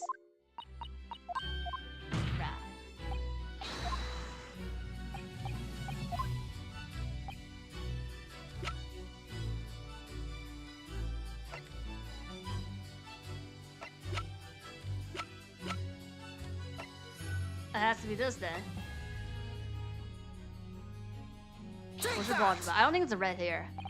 Bruh. It's the fucking red hair, so it's not the case from 10 years ago. Oh my god. Oh.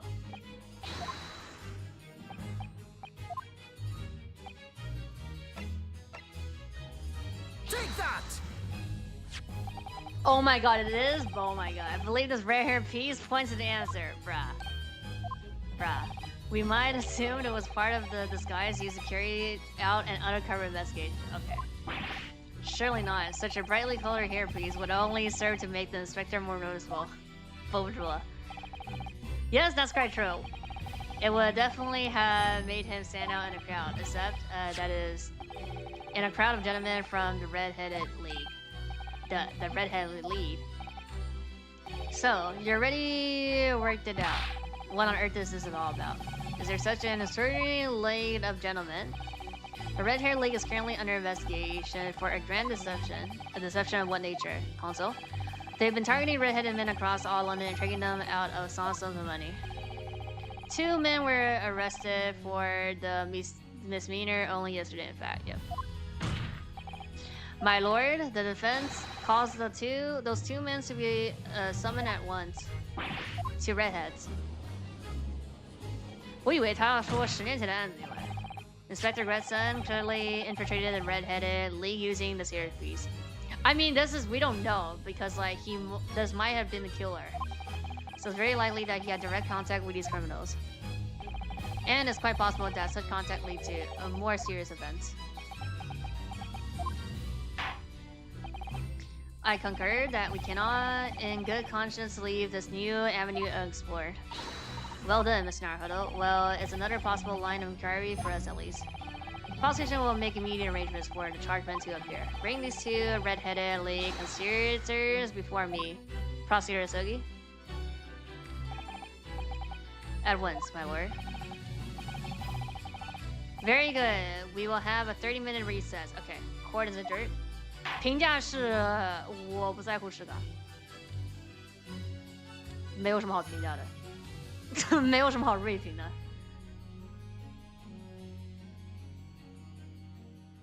Okay.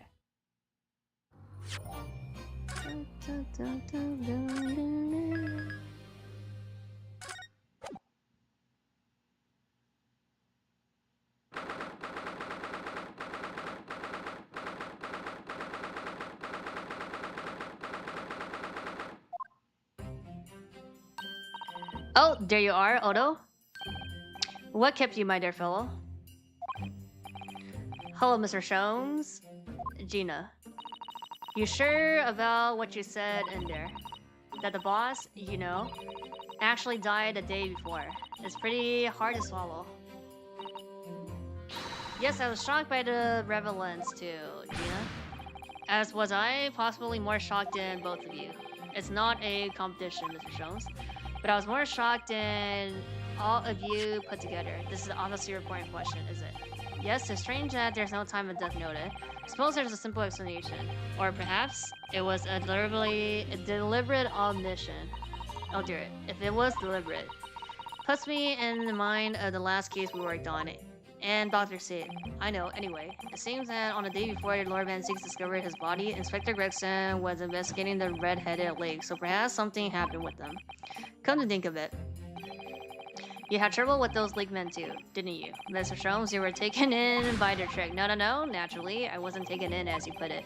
My sled-hound interest was merely fatigued slightly by the rare scent of a weekly £4 income. And that scent masked the underlying scent of deception, I suppose. The 2 criminals in question are the pair we saw being arrested yesterday, aren't they? In Mr. Sholmes' suits, I mean. That's right, Susie. And it was me, what? Thanks to the tip-off. It was me who took them in, yeah. Thanks to a tip-off by a good law-abiding citizen. Indeed. Yours truly. So it's going to be that pair in the witness stand next, is it? Yep. Something doesn't quite make sense to me, though. The day before Inspector Gresson was found, you hadn't had trouble with the Red-Headed League yet, had you? Why would the inspector have been investigating them? Well, the likely explanation would be that the Gregson's own sled-hound interest was fatigued by the rare sense of the weekly £4 income, brah. Don't dar him with the same brush as you, Sholmes. Yes, well, then there's the whole issue of Inspector Gresson being investigated by Lord Van Zieks for some reason. The Reaper. The Red-Headed League, the Inspector Gregson, Lord Van Zieks, the case from 10 years ago, and Kazuma. I feel as though he knew we arrived at this point somehow. Gosh, I think you're right. What's he really trying to achieve here today? I mean, he did said that we need to be here at the end or something. All the answers will be soon revealed. Observe the time, my dear fellow. 马迷女人. This recess will be over very shortly. Like, everybody knows, but they're just not gonna tell us. Yes, you're right.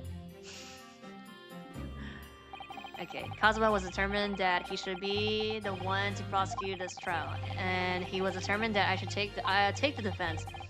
Just what it is that he's hoping to make me see, I wonder. I get the feeling we're a long way from the end of this trial yet. Yeah, we're like halfway. I mean, this is literally the first recess. Come on. Are you ready then, Mrs. Otto? Yes.